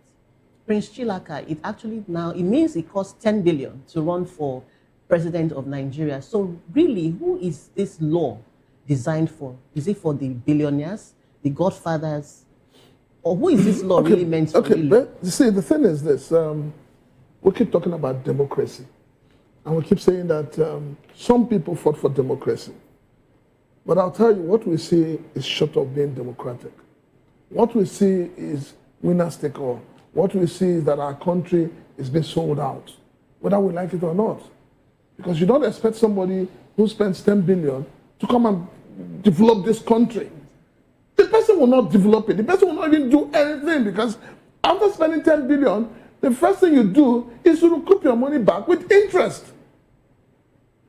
We should be talking about how to make electioneering in Nigeria cheap, so that the ordinary poor man on the street who is a Nigerian will have a right to contest. But as it is today, I mean, if we put all our resources together, none of us here can even contest for councillorship. That is how bad it has become. So this law that Mr. President signed into, or this law that was hurriedly put together between the executive arm of government and the legislators, is taking us back 50 years. It's a very, very useless law that we shouldn't even talk about. And this same law, if you recall what I read, also says or allows for votes to be changed after they are cast. So what does this tell us about what to anticipate in 2027? Okay, you want a set of people who came to power cunningly, who came to power via vote buying, who came to power via rigging. Do you expect that such people will sit down to make a law that will stop vote buying and all of that? No. They will not. This National Assembly we have, they're far from it. Because if you are talking about a reform, first of all, you will look at what happened in 2023. We're talking about this reform because of the things that played out in 2023 during the elections. And we don't want a repetition of it. But rather than address those issues and curb them and put more stringent laws, you are throwing everything to the dogs. You are even adding the one that is even going to get the electorate more angrier. Because what it means is that vote buying has become legalized. Okay, all right. Let's quickly run to Comrade Honorable Ejiofor Egwuatu, who joined us from Anambra State. Honorable Egwuatu, the FCT council elections were conducted on Saturday, and INEC came out on their own without prompting to tell us that they used e-transmission of results based on the act that was signed by our president. And according to INEC, they achieved 92.2% success of electronic transmission of results. What does that tell you? What does that tell us?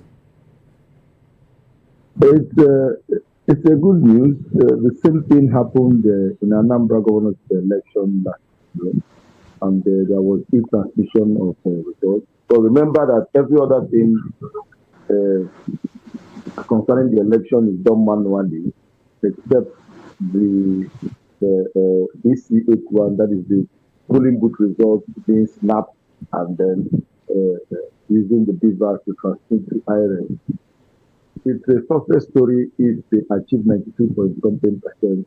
It's something that we can be happy about. And if INEC can do that in the general elections in 2027, it's going to help us a lot. But my fear is about polling booth results having mistakes, because at the collation centers, some of these polling booth results are cancelled because of mutilations, because of overvoting, because there are so many reasons to cancel a polling unit result.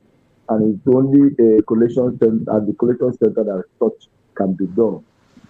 So my fear is what happens when you transmit the same result and then it gets to the collation center. There are mistakes discovered, there are mutilations discovered, there are reasons to cancel that particular unit. Now, still talking about the e-transmission, will it be fair for us to use the FCTA council elections, like you said, Anambra Goba elections too? Will it be fair for us to use both areas as units of analysis when we are discussing the capacity of INEC, to transmit elections electronically. Will it be fair for us to use these two areas are urban, these two areas are urban areas. Will it be fair for us to use them to judge as units of analysis? I mean, talking about remote areas in other parts of the country. Yeah, there are urban areas. Yes, we can use them for now because there is no other place to use. But there are certain places where there might be technical hiccups. There are certain places, there are certain villages, there are certain remote areas where technical hiccups can occur. And I think the law has a provision for the continuation of the manual collection of results until there is a network somewhere that they can do that. So, there is a lot of difference between immediate transmission of polling unit results and opportunity to transmit anytime there is Well, the argument network. really has been that because of lack of internet access, we may not be able to achieve immediate transmission of results. How do you react to that argument, seeing that you're mentioning that as the only way forward now? Where it's difficult for the beavers. There are so many polling units, even in urban areas, the beavers refuses to function because of, I don't know what to call it, and it stops a lot of things. So when such situations happen, the law should have a provision that allows the manual system to continue until when it is Okay, now let's talk a bit about the monies required, the benchmark, the monies required to contest elections. If you find yourself in a party now, let's go back when you were in the State House of Assembly, the State House. What was it? How much was it then to contest for elections? The figure, but it was far less than that. I was in the House of Assembly in 2007. That's a very long time ago. Okay, so very, it was very long time way ago. lesser than that now. It was far lesser than that, far 3 much billion. lesser than that. But you see, when we mention 10 billion, I do a rough calculation, dividing 10 billion by 36 states and then the capital FCT. You see what amount of money comes into one state if your target is to spend 10 billion. There is a mobilization that goes on with campaign. You print t-shirts, you pay fees for adverts, you pay to the government for adverts in every state, you pay a lot of money for a lot of things. Transportation, you put brand vehicles. But who is this good for? Who is this good for really? Is it good for the states where campaigns will be held? Or is it good for... Well, if somebody that sells this t-shirt, they are Nigerians. Somebody is the artist that does the branding, they are Nigerians. So somebody is it's buying revenue vehicles, they are Nigerians.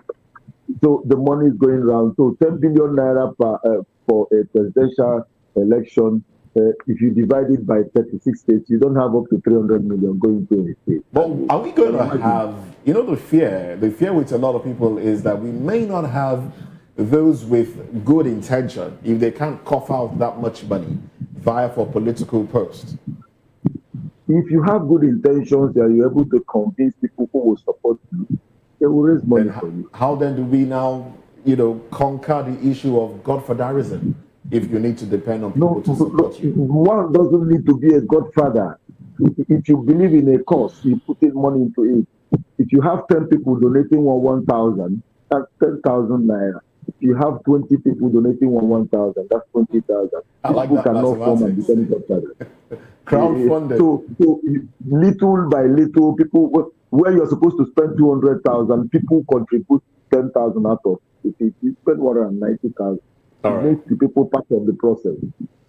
All right, Honorable. So once it is people friendly, once you're able to convince the people, they will cut down the amount of money you're going to spend and put in their money and make sure we achieve a lot. Okay, Honorable, looking at this law, from the outside, as one who was once a lawmaker, would you say or describe it as progress or as a system trying to rearrange itself against 2027? Would you applaud this law and this reform? Yes, I will applaud the law. Why so? you see, the lawmaking is a difficult task. A lawmaker is like a judge who listens to different sides of an issue and comes at a compromise. In lawmaking, the judge will give justice. The lawmaker will give justice, but he will try to bring two very different or very many opinions into one in such a way that it will touch the better parts of everyone. So what the lawmakers have done, what the National Assembly has done, is to critically analyze situations in every part of Nigeria and then take this middle course. That if you make it very rigid, it becomes very difficult for the law to be operational. So allowing this little space will make it easier to do everything that has to do with the election. All right. And then if you look at what happens during the election, you will agree with me that if you make it too rigid, the lives of people who partake in that election will be at risk. There must be a way where they can get out of it. All right, then. I'm not sure I got that, but thank you for your contribution there. Let's move this conversation to Roy Oriabo, or Comrade Roy Oriabo. Now, you're still with us, I believe. I'm here, sir. Great. So let's talk about this. I mean, 10 billion, 3 billion, the monies are increasing.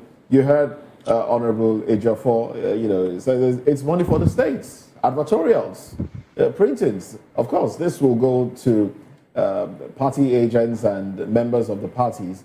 Do you think it's going to trickle all the way down to the ordinary man in the streets? And the big question here is, how then do you control people who contribute to your emergence to say, look, I want this person to get a ministerial slot? How do you control all of that if you need to go for a certain level of crowdfunding?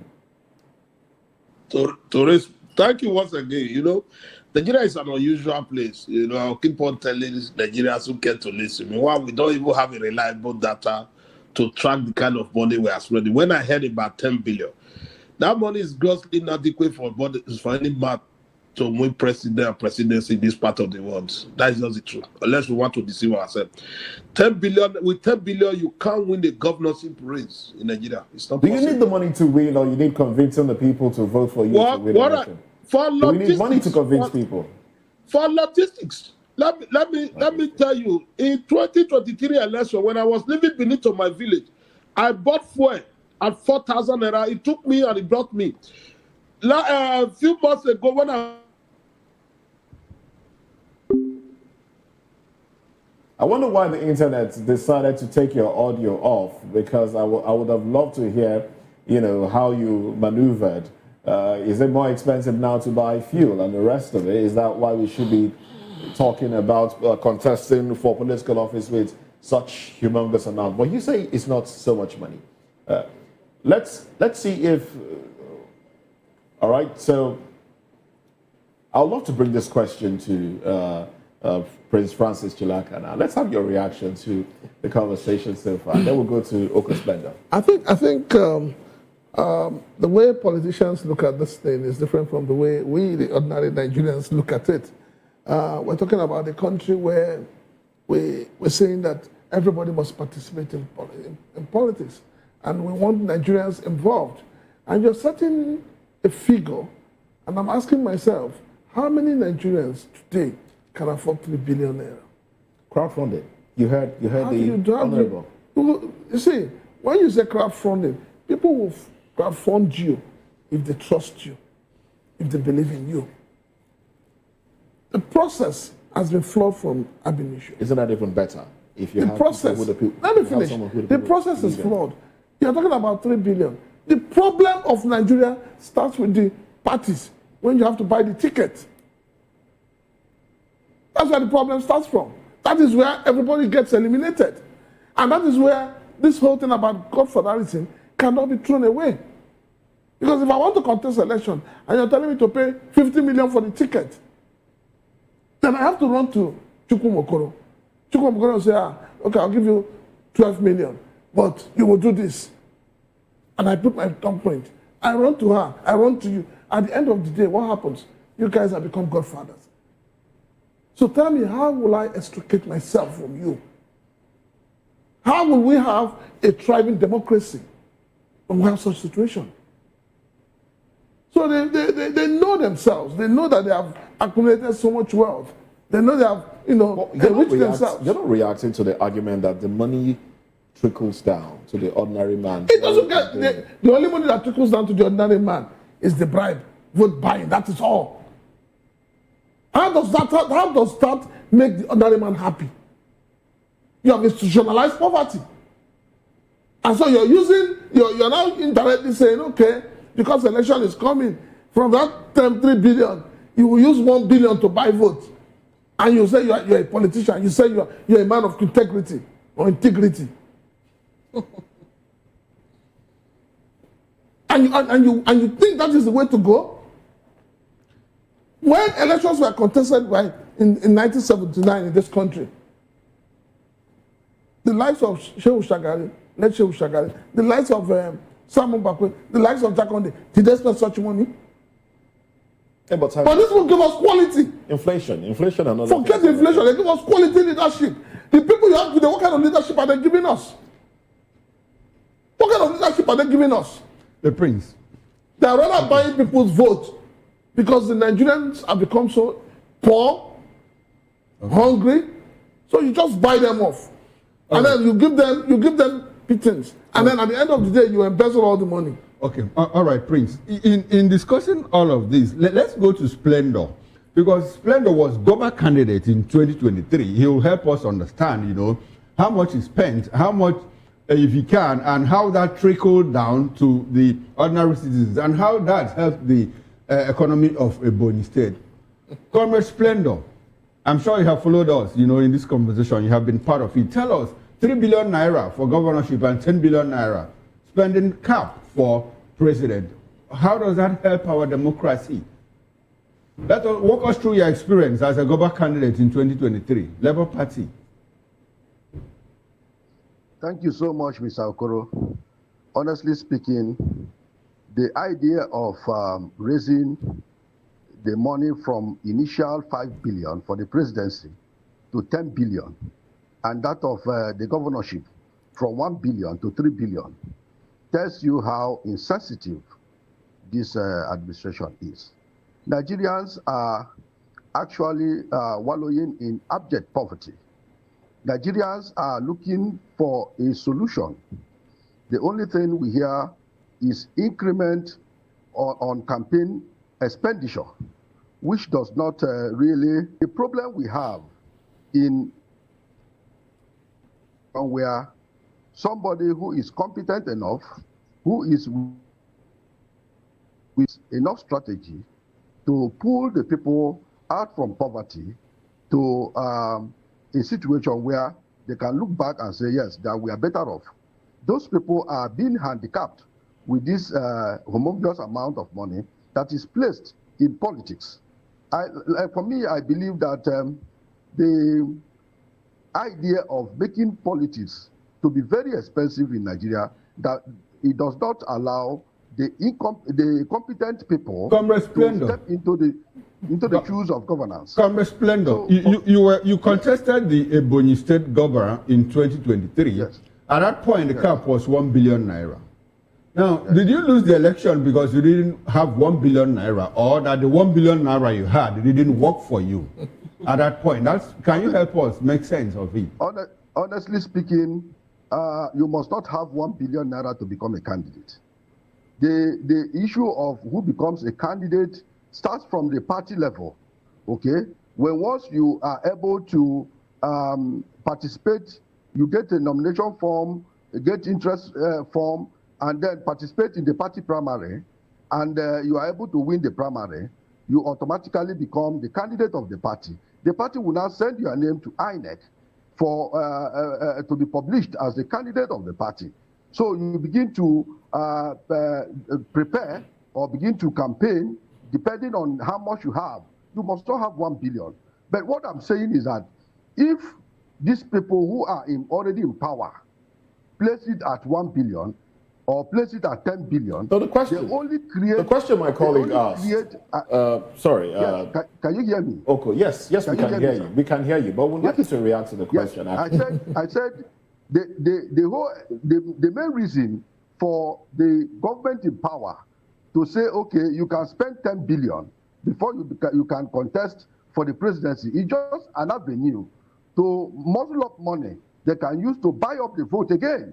Just like my colleague stated there, yes, that this thing will aid them into vote buying. Okay. You see, and you know, when the people are so much impoverished that they don't have any option, they only wait for that crumbs, that peanut that comes to them, Comrade and they surrender their vote to you. Comrade Oko. Yes, I'm with you, sir. Good. Now, the question my colleague asked you is, you got the tickets for your party to run. Now, did you lose because you didn't have enough money to campaign? Did the party support you in campaigning? Why do you think you lost the election? Was it, and what you spent, the monies you spent, how much of it got to the ordinary man? Well, like I said before, I said you must not get 1 billion to run. Yes, you didn't have 1 billion. I know. Okay. I mean, from what you have said, because you didn't have 1 billion. It was not there. But what you spent, So was that why you lost? Yes. Because you didn't spend enough? Do you think that was why you lost? Okay. For me, I think it was not really why I lost, but it contributed. You know, because when it contributed. It contributed because when in 2023, you know, the government of APC, the former governor, who now is the Minister of Works, you know, was still the incumbent then. So a government in power enjoys what is called power of incumbency. Okay, in that power of incumbency, you will see that they are literally in charge of the security agencies. They have the fund, you know, so you cannot actually compete with them in terms of fund. But what we are saying is that as an opposition, if you come out to contest and you talk to the people, it is a process. If they didn't see you worthy to become the governor now, when they now look at what you are actually, your campaign strategies, they cannot come and say, okay, the next election, we are going to try this opposition because of what he said to us. For me, I told my people that collecting bribe or collecting indulging on vote buying cannot take away their suffering. You know, that the people should look at the particular candidate who has solution to their problem. Okay. We should be talking about in Ebonyi State, we have so many mineral resources. Yeah. Okay. We have so many means of generating internal revenue that can aid or subside the suffering of the people, not by taxing the people. You can't tax a person, you know. So this is what I was saying. You cannot tax the people to generate money. You can only create an avenue where you can make life meaningful and comfortable for the people. So that's just the thing, sir. All right, then. Thank you very much. Thank you very much. But you see, let's talk about the issue of vote buying. And I'd like to go to Roy Oriabo now. Roy, I understand that your audio is a lot better now, Comrade Roy. I understand that your audio is a lot better now. So we'd like you to, in reacting, you could continue what you were trying to say earlier. But talking about vote buying, you think Nigerians are ripe enough for this message of don't sell your vote because what you collect today will not be enough to secure for you for the next 4 years? I was from Saturday's by-elections in Abuja and some other parts of the country. I was, listening to an interview done on the ground in Abuja there by some agents, some press, members of the press.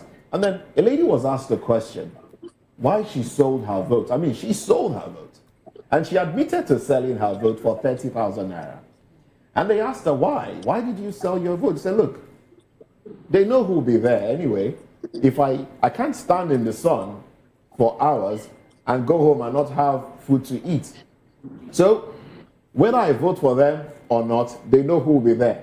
So if you say you don't want to give me money, then that's doubling my suffering. How about I just collect 10,000 naira and I know that at least for tonight, I have food to eat. Those were her words. Those were her words. Do you think we are ripe for this message of don't sell your vote, vote your conscience? Are we ripe for that message?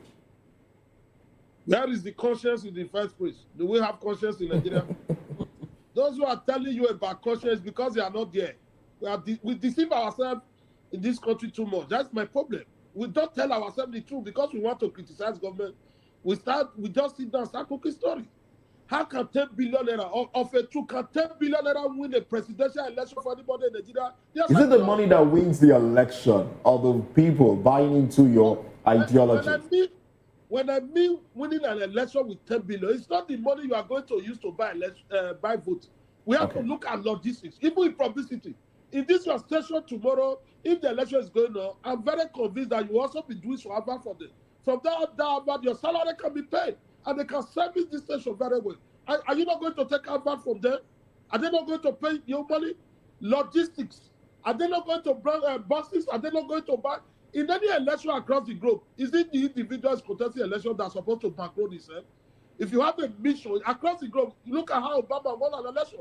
Even very just now, the former president, the incumbent president of US, Donald Trump, people also raised money for him. We were told in this country that some person from here raised money for the Democrat candidate in faraway US to win an election. Is it your personal money that you are going to use to win an election? If you have a mission, you have a vision, the people who believe in you will naturally want to rally for you in terms of donation. Even in the obedient movement, was money not raised for Peter Obi in the last election?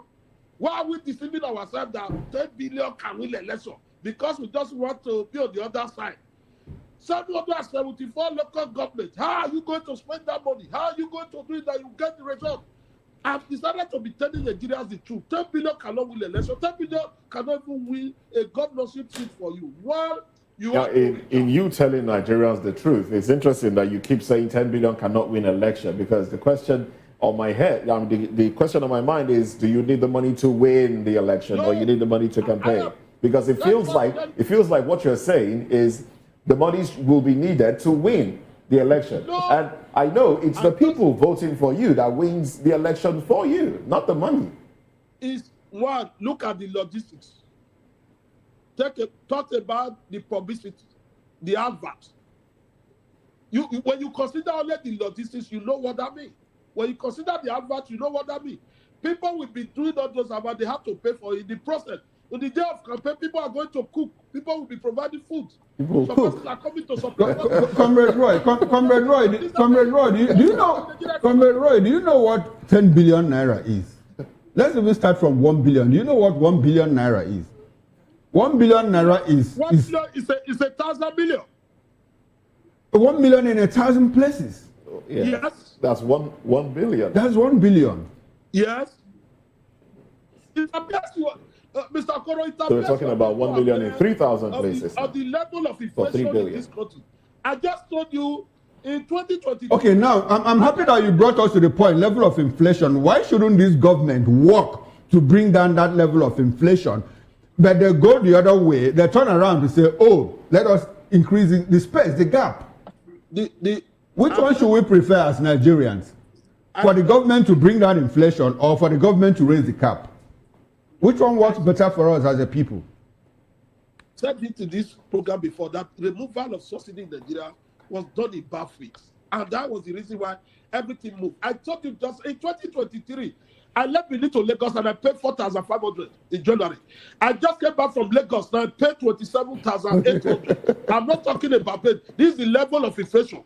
For you to belong to the system, you must call a spade a spade. The Nigerian government created the problem for us. This inflation we find ourselves. Therefore, for you to also be a partaker in the system to remain viable, you need to adjust. All right, then. Thank you very much. My children who go to school in the morning, I was giving them 100 naira, 200 naira before. I cannot give them 1,000 naira now to go to school. All right, thank you very much. Buying the bottle, what is an issue? We must tell ourselves the truth. It's all right, then. Thank you very much, Comrade Roy. We're closing home now. We're closing home now. Thank you very much. Let's bring it to Prince Francis Chilaka. Let's have your. You know why I'm laughing? You know why I'm laughing? I find it quite interesting the way a lot of Nigerians reason. In one breath, you're supporting the government. In another breath, you're condemning the government. In one breath, you're telling us that the inflation we have was institutionalized by the government. And another breath, you're saying, oh, they should increase the money for campaign so that I can get to you. Is that not an aberration? We had expected that government would say, look, you must not spend more than, say, 500 million in running presidential election. But logistics are there. No. It might be difficult to get Wait, these things in place. Okoro, Moses. Moses, hold on. You are bringing yourself to serve the people. We need to understand that leadership is about service first. You're coming out to say you want to serve the people. Must you cut your neck because you want to serve the people? You can run a budget-friendly campaign.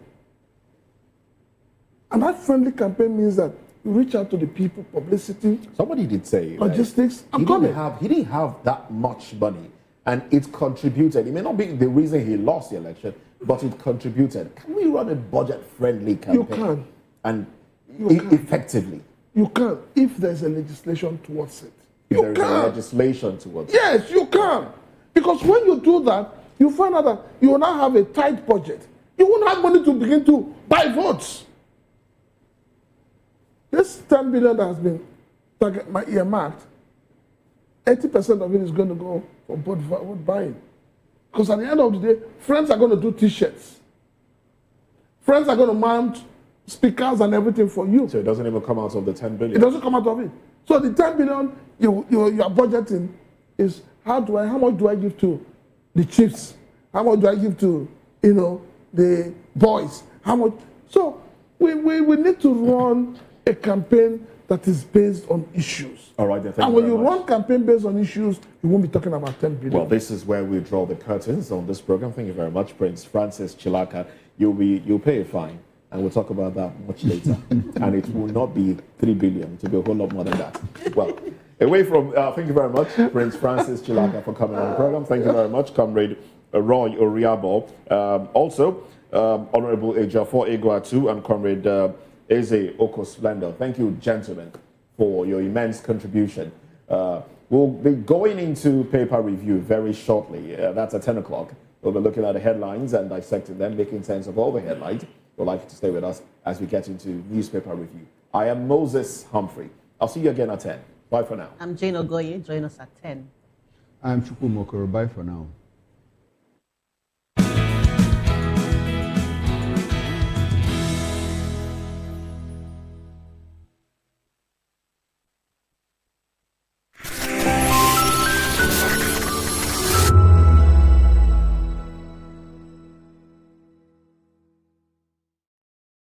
Hello there, my name is Damilola Ogunsi, also known as the Goldfish. Hi, my name is Chiki Bright Emmanuel. I'm an actor and a filmmaker. Hello peeps, my name is Yomi E. Adejumo. Hi everyone, I'm Paul Utomi. Hi everyone, my name is Stacey Benjamin and this is Voice of the People TV.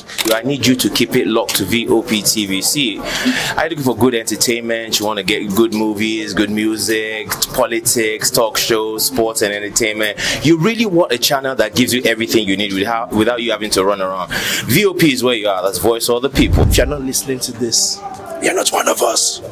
And you deserve to be killed. Scrap chat. Don't be killed, but watch it. Or I'll find you. And I want you. And you are locked on Vop TV. Don't go nowhere. This is where the juice is. This is where all you need for entertainment, politics, movies, and whatnot. And keep watching Vop TV. So keep it locked because I'm locked already, man, and it's money back guarantee. So you're gonna have a good time because I do. And please keep watching Vop TV. I won't want to actually, I beg you, subscribe, watch it. If not, whatever you see. You better not touch that die because Vop is the plot.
Behind every broken desk lies a broken promise. Education shapes the nations.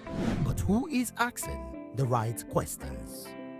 Introducing Edu Dialogue, the show that goes beyond the surface, exposes the cracks, the corruption, and the silence in Nigeria's education system.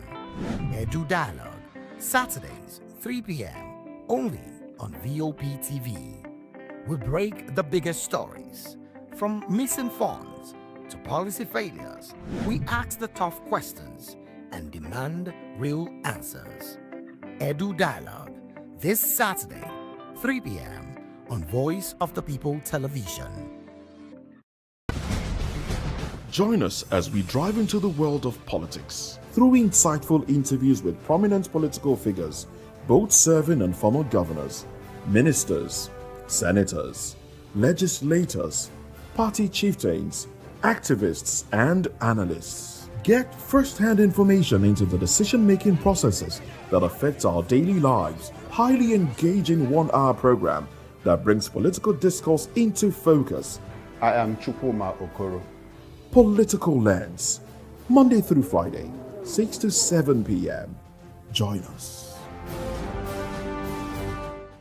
The red carpets, awards, the razzmatazz, music, fashion, interviews, and more. Spotlight on Voice of the People Television. Let's feed you with all the juicy stories in the global entertainment space, bringing you the glitz and glamour as they hot. Stay tuned to Spotlight, 1 p.m. Monday to Friday. Spotlight on Vop TV. Entertainment like never before.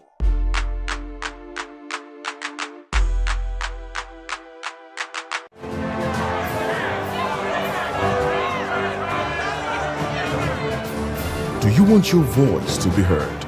Do you know that you matter in the scheme of things?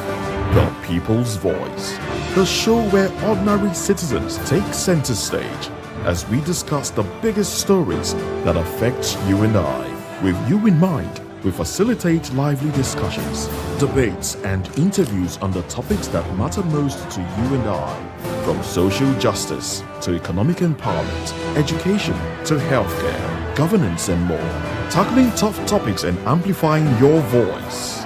Join the conversation and make your voice count. The People's Voice. Make your voice count.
We encourage you to click on the like button and subscribe to our YouTube channel. We are Voice of the People TV. Also follow us on all our social media platforms. We are at VOP TV Live. Visit our website www.vop.ng for fresh and trending news. Also watch us live on SLTV channel 264. VOP TV, Voice of the People.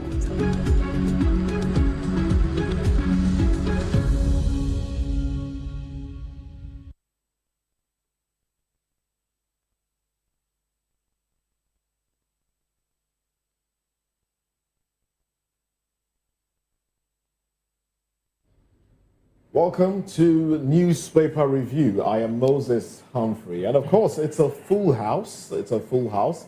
I'll be introducing our analysts for today. Hello, thank you so much for joining us on Newspaper Review. I'm Jane Ogoye. All right, that's my colleague Jane. And then we have Elvis Elimehele.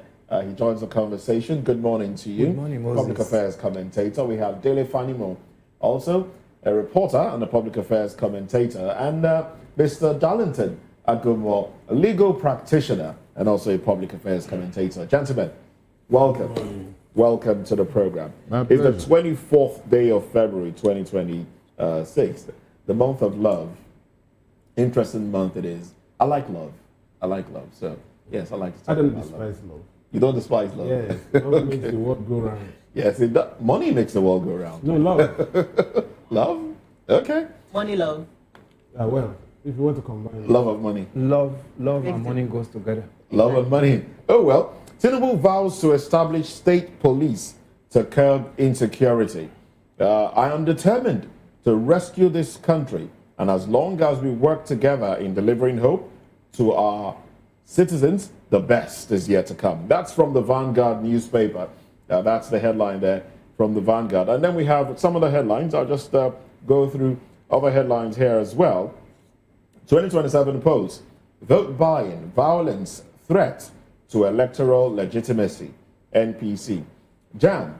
Students must not pay for system failures. Peter Obi. Also, we have no bank, no problem.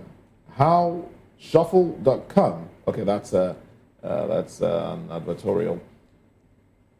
New U.S. tariffs take effect after Supreme Court ruling.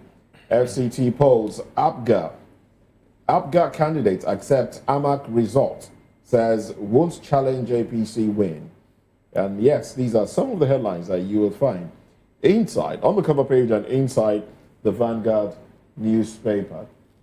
53,790 held in prisons without trial. That's another of the headlines there. Why? Well, Wike cancels 485 Abuja land titles after failed verification. All right? Yeah, those are some of the headlines. I'm going to get to the writers of that big story there on the cover page of the Vanguard newspaper. But, gentlemen, let's have your take now.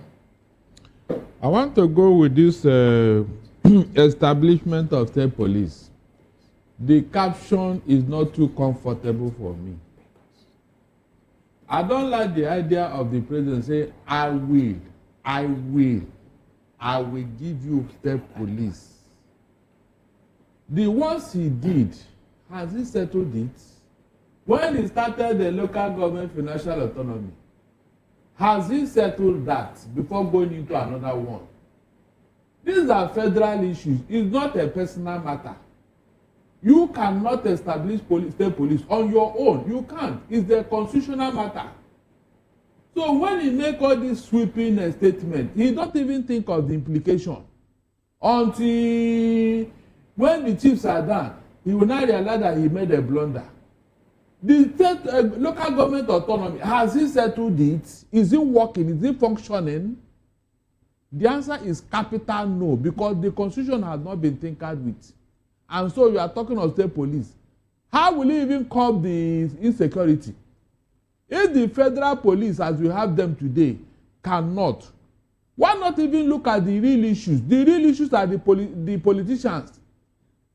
The politicians who have not allowed the security agencies to do their work as that they should do it.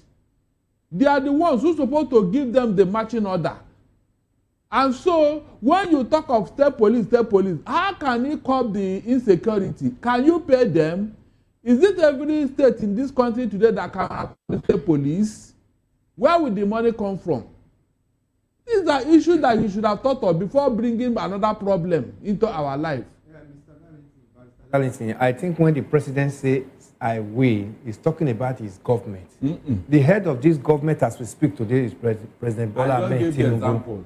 No, you made mention of local government autonomy. I know, I heard of that. But the state police is talking about his government will definitely find solution to that and he will give it to Nigeria. Nigerians have been yearning for state police and it's overdue. If you are talking about whether the state can pay, it is not even this time that somebody will say state cannot pay. There's no state in Nigeria now that cannot adequately pay state police. You will even agree with me now that almost all the states in Nigeria have all these local vigilante and they still manage them, they pay them and they maintain them. So with what they receive, the FAC allocation they get in Abuja, now there's no state that cannot adequately manage state police.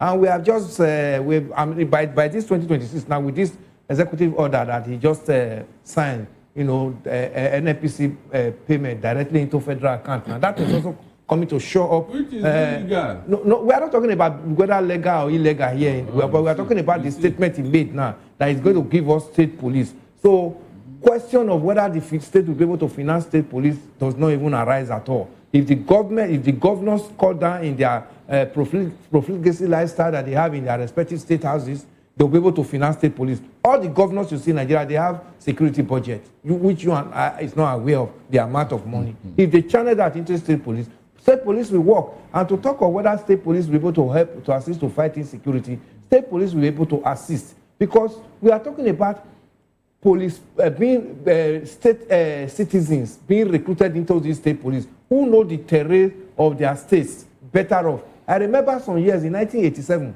when we had the issue of Anini in my state then, Bende State. In 1987 when we have issue of Anini, IBB categorically said, let Pari Osayende go back to his state to go and Omebe, first friend Omebe could not achieve it.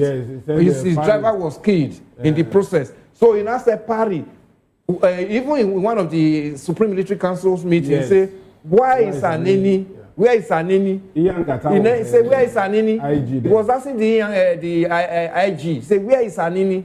Then that was when the assignment was given to Pari Osayende. Then go back to Benin and make sure you fish out Anini. And he did the job. What are we talking about? Because he knows the terrain. That's exactly the area we are going back to now when we have that state police. So state police is as important as any other thing because they'll be able to know where this. Talking of all these forests, is there anybody within the state who doesn't know his forest better than the miscreants that are coming in and are coming to adopt people in the forest that does not even belong to them? They cannot know the forest in my place more than me. So state police is overdue. We are missing. As a matter of fact, you see, when presidents make pronouncements, they make pronouncements on behalf of the state. Exactly. And if they are saying I will, it is not personal. Trump will say, I will go to that place. I will do this. I will do this. It's the moment you surrender your sovereignty through voting to a particular president.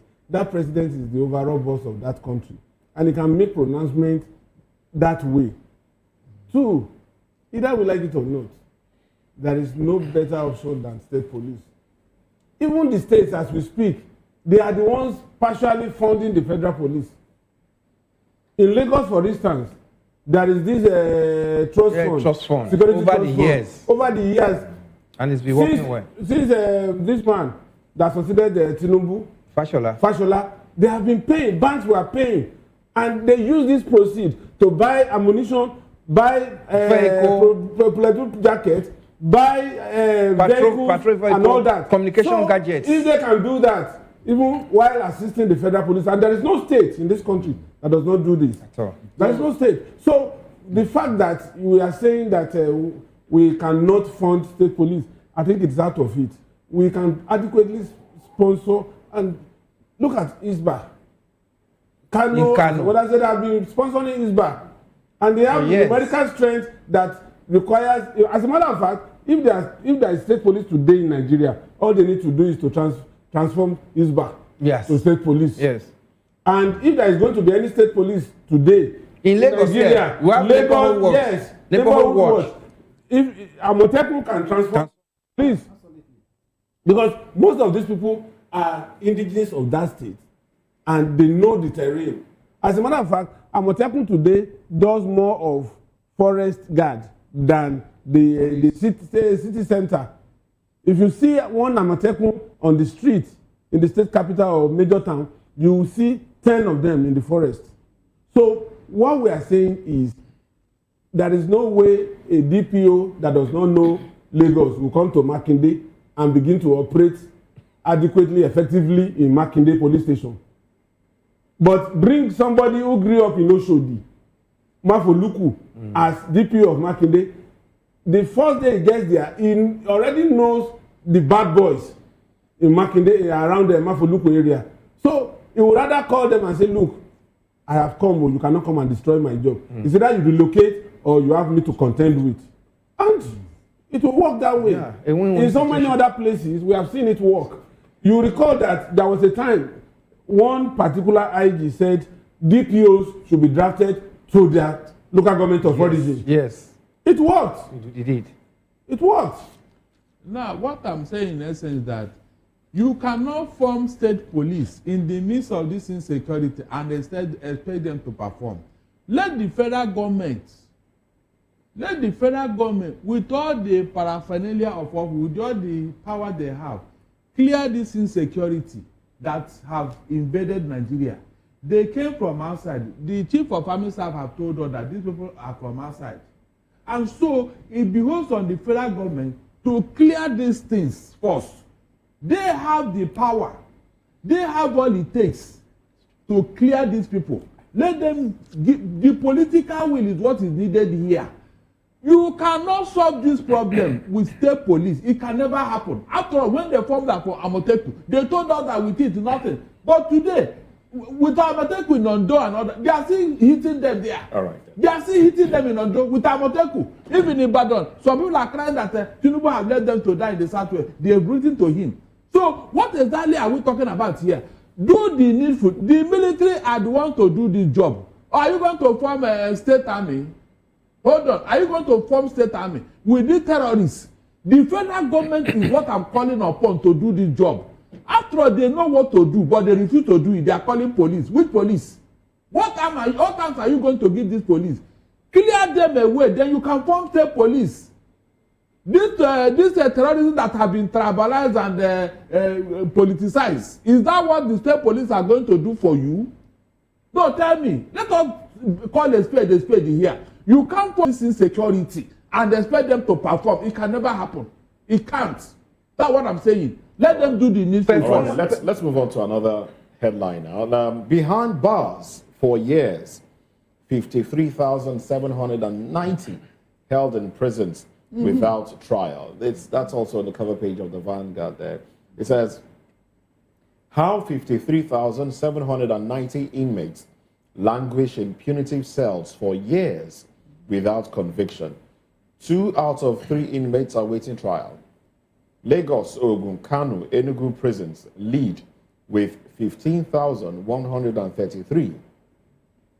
Bayelsa, Benue, Kogi behind with 1,363. Petty offenses account for 85% of awaiting trial. Petty offenses account for 85% of awaiting trial cases. And then we have police, justice ministries, judiciary share blame. Lagos, AG, NHRC, RULAC, PRAWA, PFN, others react. Police, mum. This is very simple. We've always had this, and it's not just something that happened today. I recall that there was a time a CJN, I think it was Bello then, CJN said that magistrates' courts should be established within the precinct of prisons, so that it will ease this problem of saying, there was no vehicle to bring suspects, there was no logistic to do this and all that. So that if there are some offenses that should be reviewed occasionally, the misdemeanor thoughts are offenses that you can place people on suspended conviction. And ADR is also there. Some of these alternatives are not being put to use. Today, a case will come up against a suspect and they will say there is no vehicle. And it will not even be the responsibility of the warder to go back to that court to take a new date. So along the line, the case is lost and the man is suffering in the prisons. How many times had CJN of various states visited these prisons to take a review? Do you know that they even, according to reports we had, there was a time they said they were swapping prisoners. You know? And so, if there is conscious effort to make sure that there is this constant review. Today, if you go to police stations now, we are not saying they are there, but because of adequate monitoring, you hardly see policemen misbehaving as much as they were misbehaving before in the police stations, because the CP, there is a body formed that can go into any police station today and ask for the offence of detainees, and if they have not been charged to court, they will force them to charge them to court immediately. And the money is allocated to the prisons. What they use this money for, I don't know. Are we going to blame president for allocating money that is not put to use by these warders? Now, you need to see the food they give to these inmates. Ordinarily, these are things that you cannot even do to animals. It will be seen as cruelty to an animal, yet they give it to. You can imagine a cell that is meant for just 8 people. You see 40 people crowded in that cell, and then you have communicable diseases ravaging that particular cell. So almost on a daily basis, they bury people that are not reported in these prisons, and for minor offenses. Some people even use their executive fiat to keep people in prison for no known offense, and those people will rot in the prison. Then what about Ministry of Justice? What are they doing? If a case file is sent to you for BPP's advice, why should you keep it for so long a time that even at some point that person is forgotten in the prison?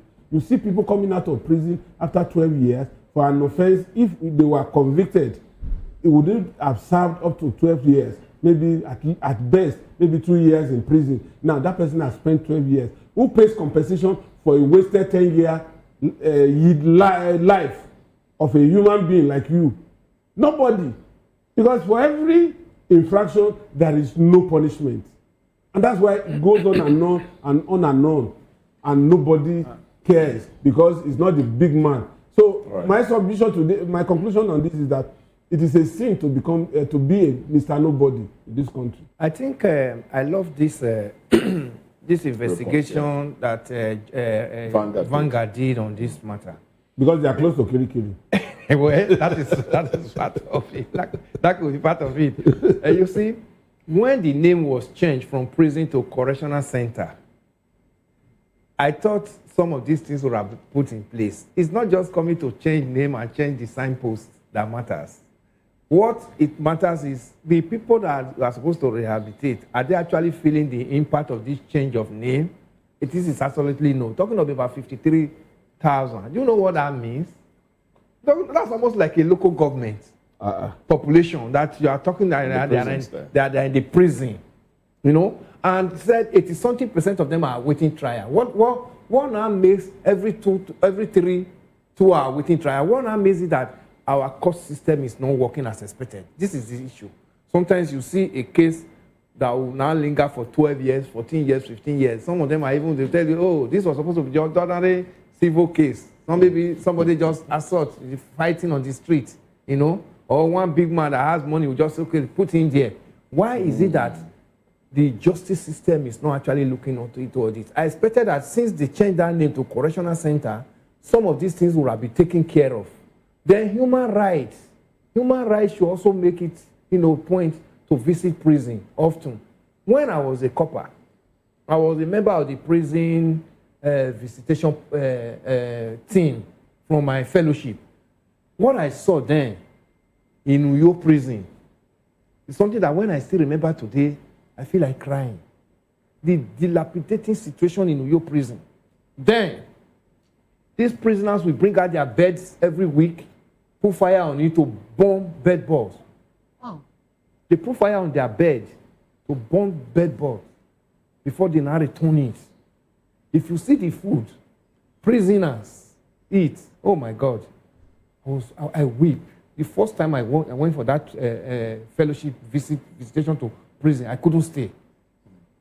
And that is what, if the population is not as much as what we are talking about now. And now look at the population. And look at the situation. 53,000. That's almost a population of a local government. Wow. So if the federal government is not looking into this report after it has been published today, I think the Minister for Interior, Nigerians have actually said he's doing very well. He should look into this situation. I'm talking about Dr. Tunji. The most interesting parties, or the most heartbreaking parties, 2 out of 3 of them are waiting trial. Why is the justice system delaying this thing? If there are like Mr. Fanimo has said here, why don't you use the alternative dispute resolution to keep some people out of the prison? Then keep those ones that are necessary to be there. Not just that every prison thing, the person is thrown into the cell. And you know, Nigerian policemen are also very, very happy to say, oh, we are taking you to the cell. They dump you in the cell. From the cell, they take you to court. And sometimes the magistrate, sometimes they tell you the case file is not even before the magistrate.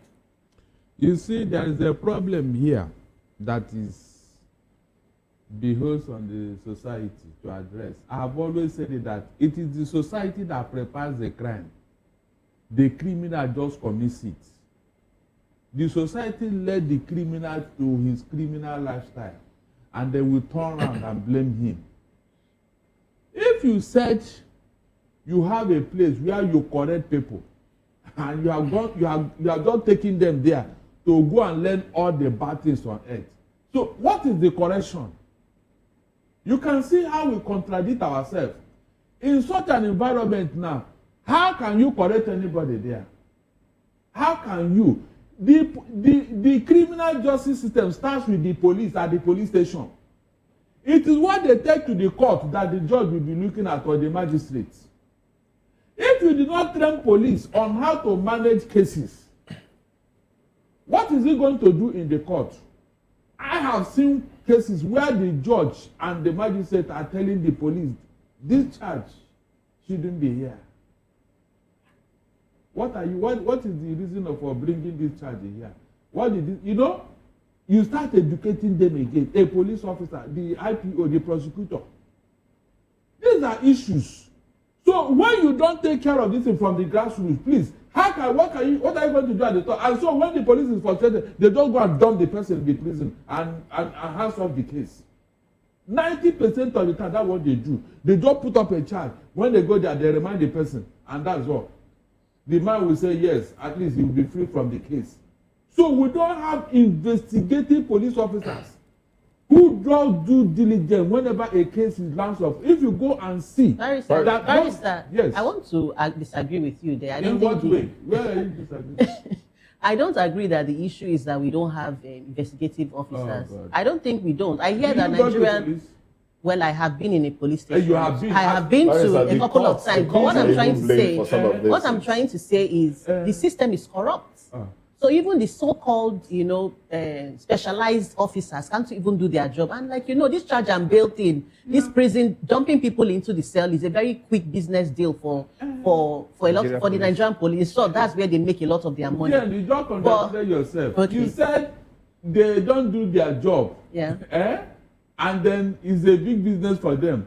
And you are saying that you don't agree with me that you don't have investigative. No, you said we don't have investigative police officers. And I said the problem is not the absence of this investigative police officers. The absence is that the problem is corruption and them not doing their job. But what just came to my mind was October 2025 when President Tinubu granted clemency to, I think, over 75. I think he prone. Okay, maybe I should just let you laugh. Yes. But it just brought to mind that the justice system in Nigeria is terribly flawed as well. Good, because when you are copying, the world is a global village. In Scandinavian countries today, they are closing down their prisons because the rate of crime is nothing, and that is not there. And when you see the few that are in prison, you see how they treat them. they serve themselves, they take care of them, they cook their own food. You'll be asking yourself, is this man living in his house or in prisons? No, seriously, we have seen it on CNN, they showed it. And people were asking, so this is how prison look like. And so when you train somebody from that place and let him come out, he will be a better person in the society. But you know our mentality. Moses, do you know the mentality of the average police or cell or whatever? If you don't deal hard with them, if you don't teach them lessons, they will not learn. Yes. So they put you in a hard place. In fact, a lot they need to infect the place with mosquito and bed bug. They used to. So that when you come out, you go learn. You don't like to call to police. You don't like to call. You know, these are the mentality that is driving this thing we are talking about. But I think Nigeria is also ripe for her own Guantanamo, maybe. I think so. For those agents, it's not this radicalization we are doing. That's why they should dump them. You got the innocent and the hardened criminal. You put them together. So tell me what will happen if you now bring them out of that. Especially at that level of awaiting trial, which they say is even more there. 80-something%. You pack both the criminals together with even those ones with lesser offenses. I was even thinking that when they want to pardon people, they would have looked at these people with lesser crime, maybe all these petty pickpockets and all that, who are maybe fines and all that. You can say, okay, those between these brackets and awaiting trial, all of you should go. You should leave the prison premises. That is the way. One of the hardened criminals you had in this country today, Golo, I don't know whether he's dead or not. Do you know why he became a deadly animal? He was picked out at mile 2 for wandering. Because he didn't have 2,000 naira to bail himself when police took him. They dumped him inside prison. He stayed 7 good years there. 7 good years, no trial, you know. This guy came out and said, look, you must deal with the police. He said he killed more than 50 before they took him in at the state yard. 50. This guy became deadly because of that incident. So these are issues. If you read the story of Anini again, somebody splashed water on him or something. And because of that, the guy says, so because I don't have cash. So these are issues. So the society, there's the way we treat our fellow human beings, that you make their mind go, that their mind will go off humanity because of the experience they have gone through. You teach them, you make them look like they are nothing. So how can they become a human being? How can they? Look at this thing we are talking about political talks now. Who hired them? Elvis, is it not somebody that hired them? Yes. You hire them and then you want them to be a good citizen. Oh, well, let's touch on something else. Erufai files 1 billion naira suit against ICPC. Others over invasion of residents. Yes. Elvis Olemehele. I think he has that right to file whatever he wants to file. But the security paraphernalia to have the right to, if there are some documents that they need to cite, they have the right to also say, okay, let us go and search his house to see if we can get those documents. Unfortunately, most of those things that is happening to him now, he also did it to people, or innocent people, when he was governor of Kaduna State. He adopted people, and he made security agencies to also search people's house. So what goes around comes around. Okay. The more I always say is that the one I'm not always comfortable with when the opposition starts saying, oh, because he's in opposition, that's why he's being selective trial. I don't believe in that. If you have any case before the state to answer, you will be called for it. Nobody is above the law. So especially when the crime is against Nigerians. If you embezzle the state money and you are alleged that you have embezzled state money, you have to be called to come and answer for it, because that embezzlement has put some people to death.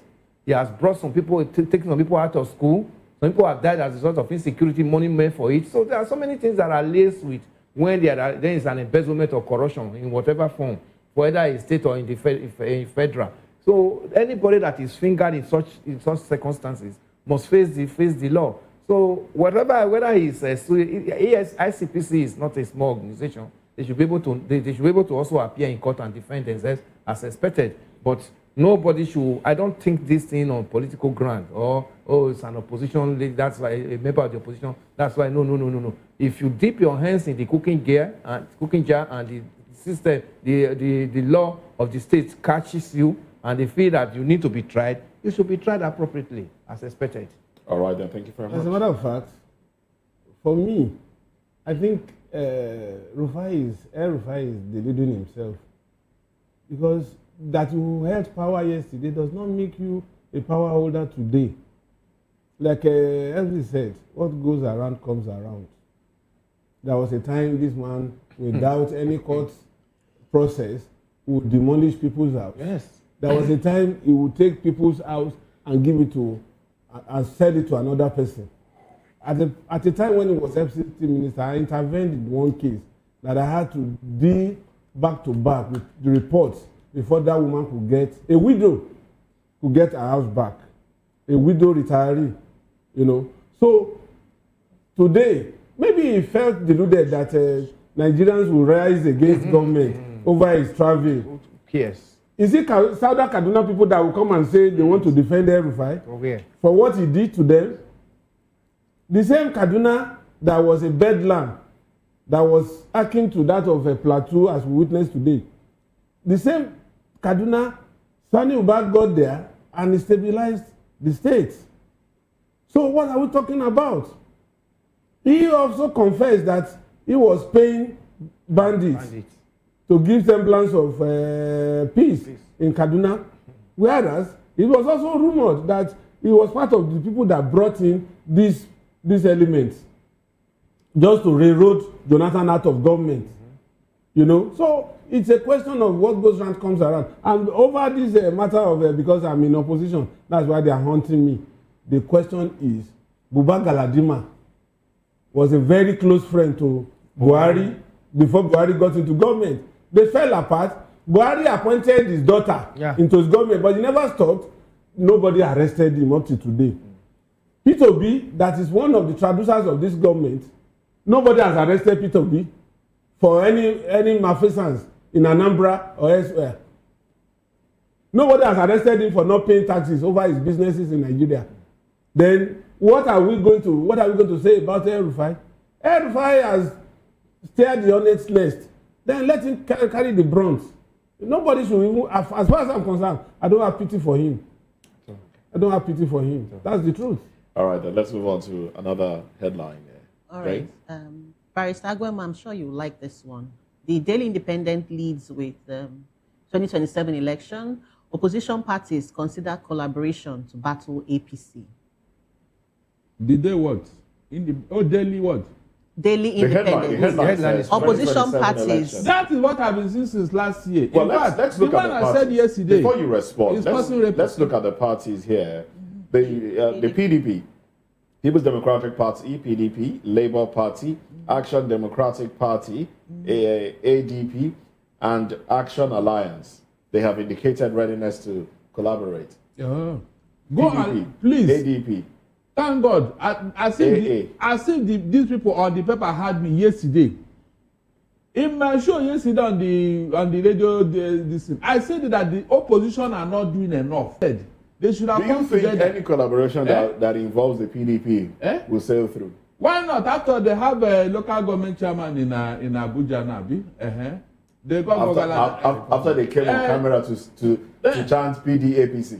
No, they have gotten a chairman there. So I have said it yesterday. Of course, those who don't want to listen, you can see the heat is generating all over the place, as if I am demarketing some people. When I say come together, please, what is wrong with that? So go and listen to that show. Yes, it's just yesterday. And now they are reporting me to everybody and every person. Can you just imagine? If you don't come together, how can you make this?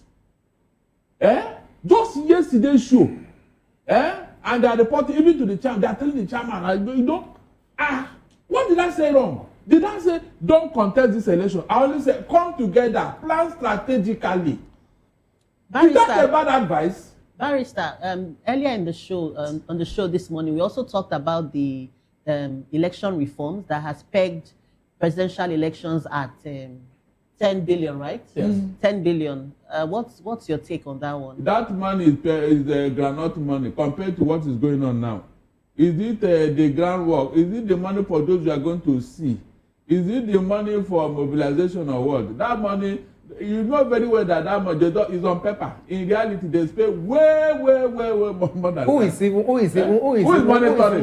Who is giving account? Who is giving account? Who is monitoring it? All those, They are just put it on all those paper. are just mere paper I'm things. telling you. We know too well in Nigeria that for you to become a president, 10 billion naira cannot solve it. Well, you know what how are you much saying? it takes to hire What are you a saying? private aircraft to fly around Nigeria and from state to state. It can never Don't happen. we see the podium, how sophisticated their podium is, the dressing alone? They are dressing. I'm not even talking of the officials, not even to talk of the crowd. The money you pay to But is the constitution not part of the 10 billion we are talking about? Who will help you in the election? The money you pay to them because 10 billion naira is Let's just talk about paper. this one. Let's talk about opposition parties coming. Yeah, the coming together is a good one.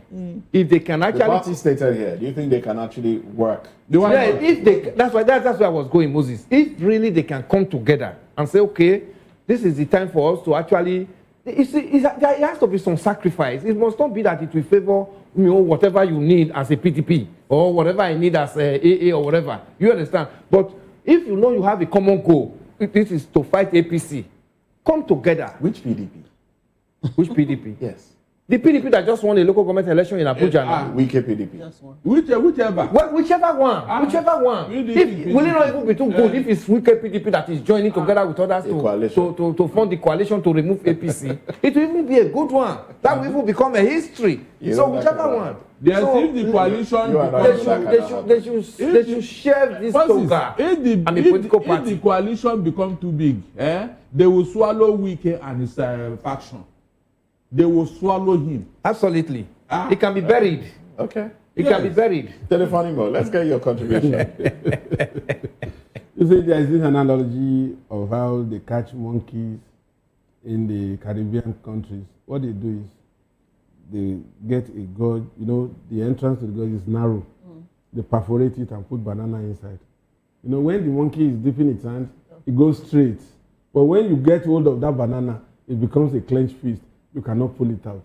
So rather than letting go the banana and escape, you will be seeing present danger. But the greed in that monkey to make sure that it takes out that banana will overtake him to the point that the man will come and arrest him, put chain in his waist and take him away. It's the same thing with our politicians in Nigeria.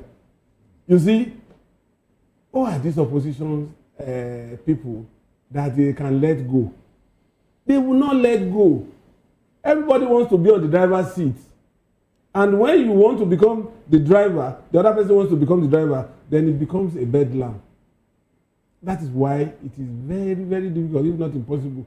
The only set of people that I see in this country having seen politics firsthand, played firsthand, are the Northerners.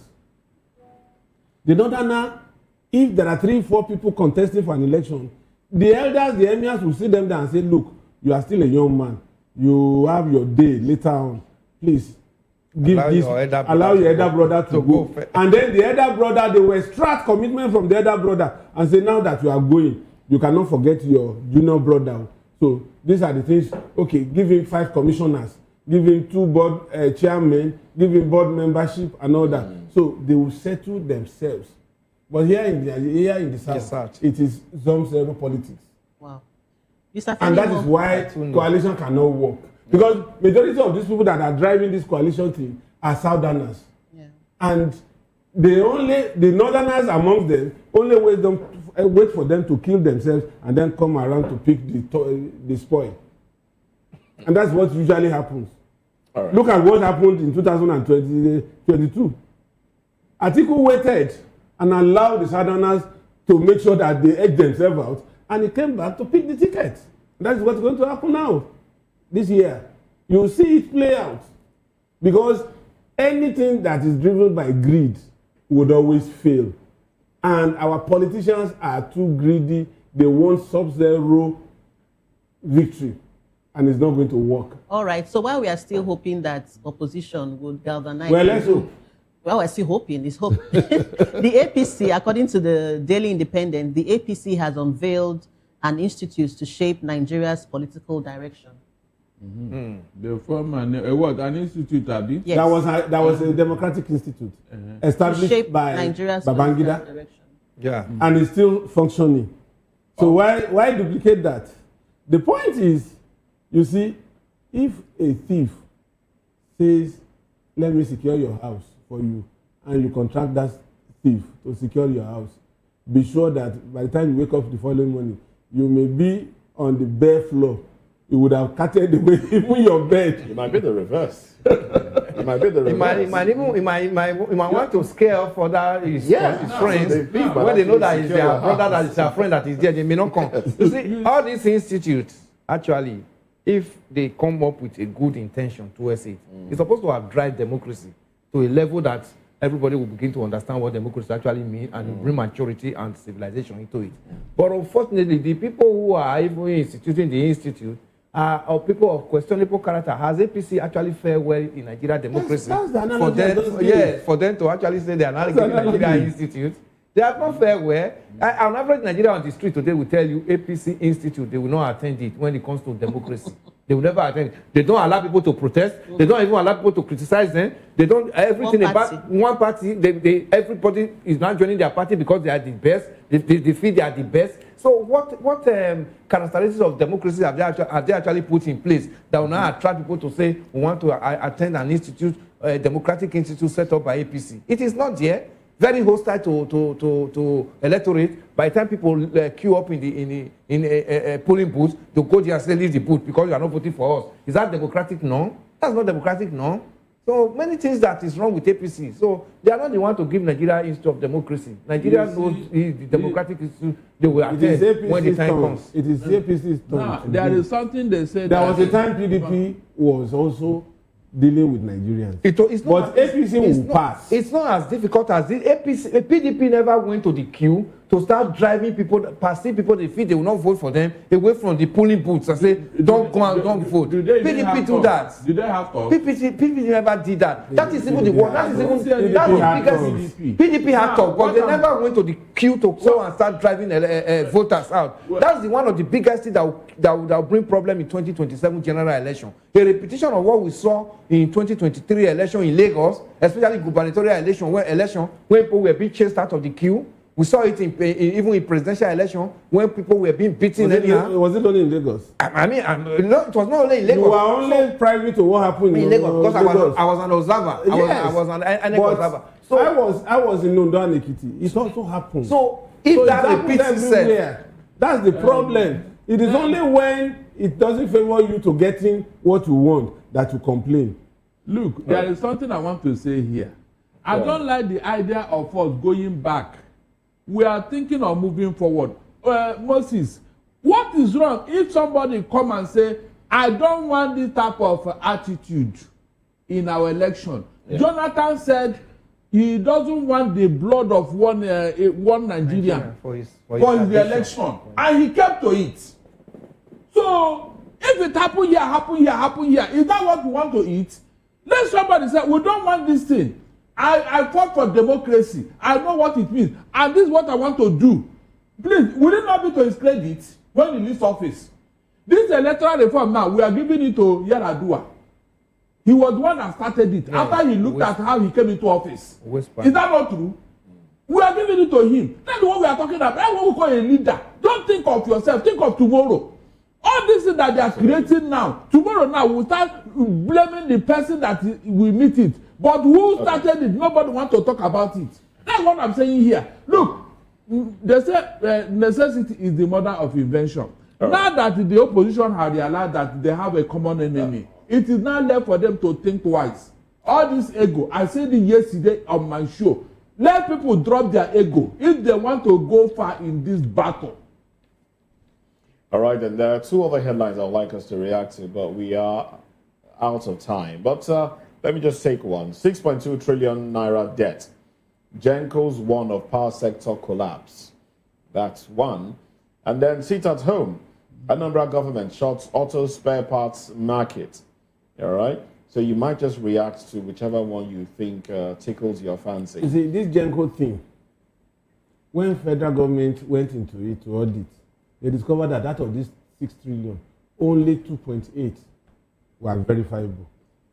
Where would that 3.2, where would it have gone to if there was no verification? It means it's fraud with opacity, and it's something it's almost like a subsidy. Again. Subsidy, yes. So look at that humongous padding, 3.2 trillion.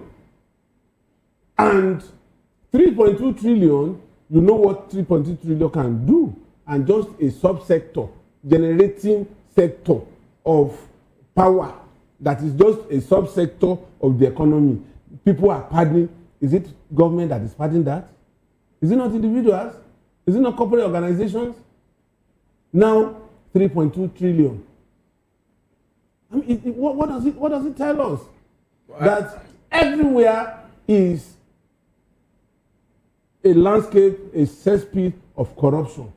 All right. And the only thing is attitudinal change. That's the only problem. That's the only solution that can solve this problem. Attitudinal change. Well, if it has to be, if it is coming from Nigerians, that attitudinal change is going to be difficult to see. Because it comes from the leadership. Leadership have not shown that example for you. That's where I'm going. Mm-hmm. Because if you are the top, you are living that kind of lifestyle, then what do you expect from the people that are looking at you? If they show good leadership, this padding will reduce. We are talking about this Genco now. The 2026 budget. Do you know how much is padded here? We'll begin by the time budget it. When budget it to start giving us analysis of this before the end of this year, you will see what these legislators are doing to us, all in the name of constituency projects. This is where it begins. The same electricity we are having all these issues now. How many people put on their own lights in their house and enjoy this as expected? But they can come to the newspaper now and cry foul because it's affecting them. The one that be affecting Nigerians over the years, buying petrol every day to power their generator, nobody cares about that. That's where the issue lies. Greed, we talk about. So the leadership should show good example for things of this nature to work out as expected. If this discourse, or do I call it Gencos anyway, if they have been given a matching order by the federal government, will they disobey? Give every Nigerian prepaid meter. And if you fail to do that, don't go and collect any bill from them. Because it is this estimated bill that is causing this problem. Because if I have my prepaid meter, and will you come and say I am owing you? So this money now is all about what? Estimated billing. Where you give somebody living in a one-bedroom apartment 200,000 to pay you at the end of the month as NEPA bill. Is it possible? And when the person could not pay, you now add it as part of the money they are owing you, and you now take it to the federal government. I did an analysis the other time. So government should not listen to this discourse or whatever they call their name. They should tell us how that money came about. That's what I'm saying here. The federal government should matching order. If you don't give Nigerian prepaid meter, don't talk of any bill. Because if I have my prepaid meter, how can I be owing you? How? All right. This is the issue, yes. Yes. These are the issues, and this would be a good place to anchor the program today. Thank you very much, Elvis Elemehele, for your contribution. Moses. Thank you, Dele Fanimo, as well, and Mr. Darlington Agomo, legal practitioner. Well, thank you very much, gentlemen. Well, that's it on the show. That's it on the show today. I am Moses Humphrey, wishing you a beautiful day ahead. And I'm Jane Ogoye. Please join us tomorrow morning for POP This Morning at 8.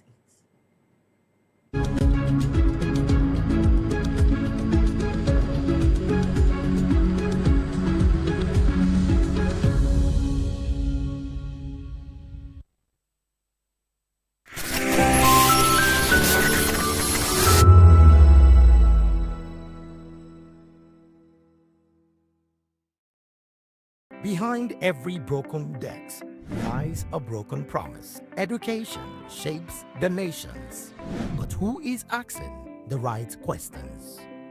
Introducing Edu Dialogue, the show that goes beyond the surface, exposes the cracks, the corruption, and the silence in Nigeria's education system. Edu Dialogue, Saturdays, 3 p.m., only on VOP TV.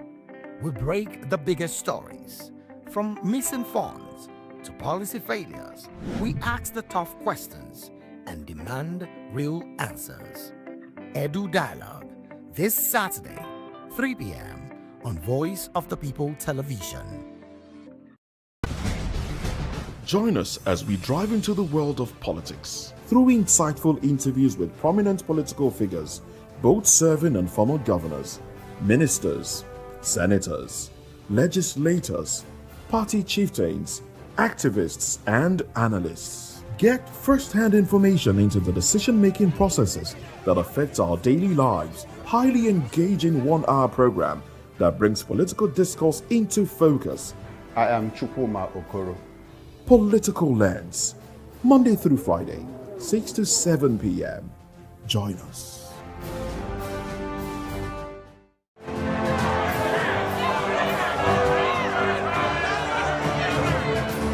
Do you want your voice to be heard? Do you know that you matter in the scheme of things? The People's Voice, the show where ordinary citizens take center stage as we discuss the biggest stories that affect you and I. With you in mind, we facilitate lively discussions, debates, and interviews on the topics that matter most to you and I, from social justice to economic empowerment, education to healthcare, governance, and more, tackling tough topics and amplifying your voice. Join the conversation and make your voice count. The People's Voice. Make your voice count.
To know the happenings in the maritime sector, join us on the program Maritime Frontiers on VOP TV as we discuss key areas in the maritime sector from aquaculture, maritime transportation, maritime labor regulation, oil and gas exploration, ferry and passenger insurance, marine pollution and prevention, port operations, and lots more. Maritime Frontiers, exploring Nigeria's blue economy.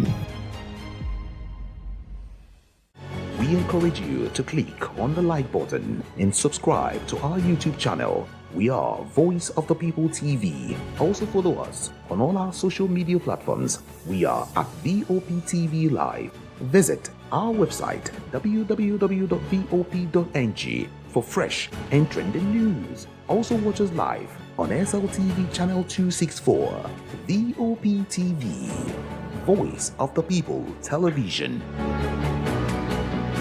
The red carpets, awards, the razzmatazz, music, fashion, interviews, and more. Spotlight on Voice of the People Television. Let's feed you with all the juicy stories in the global entertainment space, bringing you the glitz and glamour as it is hot. Stay tuned to Spotlight, 1 p.m. Monday to Friday. Spotlight on VOP TV. Entertainment like never before.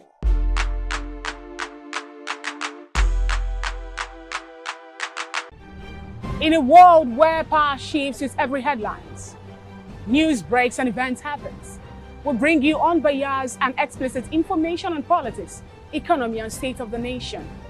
We break down the chaos. Facts, not fluff. Truth, not spin. We discuss not just politics, but a glimpse into the future. Voice of the People Television. Now you have more than a voice. In a world where truth is the ultimate power and opinions scream the loudest, it's time to wade through the noise. Hunger no get tribe! Hunger no get religion! And scan the human interest and trending topics that matter. Stay tuned to The Issues, your plug to the stories making the buzz, from politics to science and technology, social justice, and more. Let's tackle the tough questions and expose the truth. The Issues on Voice of the People Television, Mondays to Fridays, 8 to 9 p.m. The Issues. Don't just react, understand. This is Health Check, your weekly guide to better living, smarter choices, and trusted answers. From everyday wellness to urgent health issues, we've got you covered. Health Check, only on Voice of the People Television, where your health has a voice.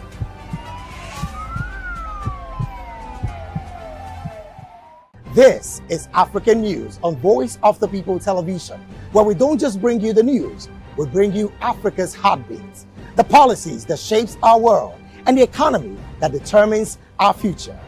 African News on Voice of the People Television. Stay with us.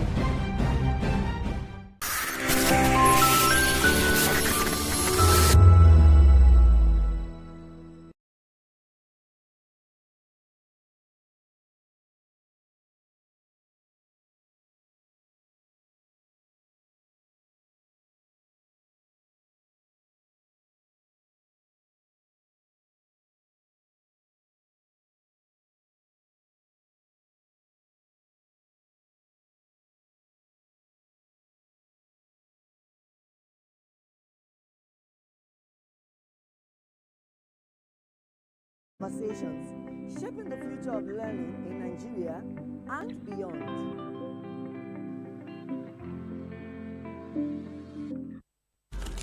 In a world where power shifts with every headline, In a nation full of questions, In a world filled with noise, the truth needs a voice. The policies that shapes our world, and the economy that determines our future. Every hour, every day, the grapevine keeps buzzing. And together, we are committed to telling the stories that shape our world, because your voice is our focus. Don't forget, our voice matters the most. Let us come together and share our concerns.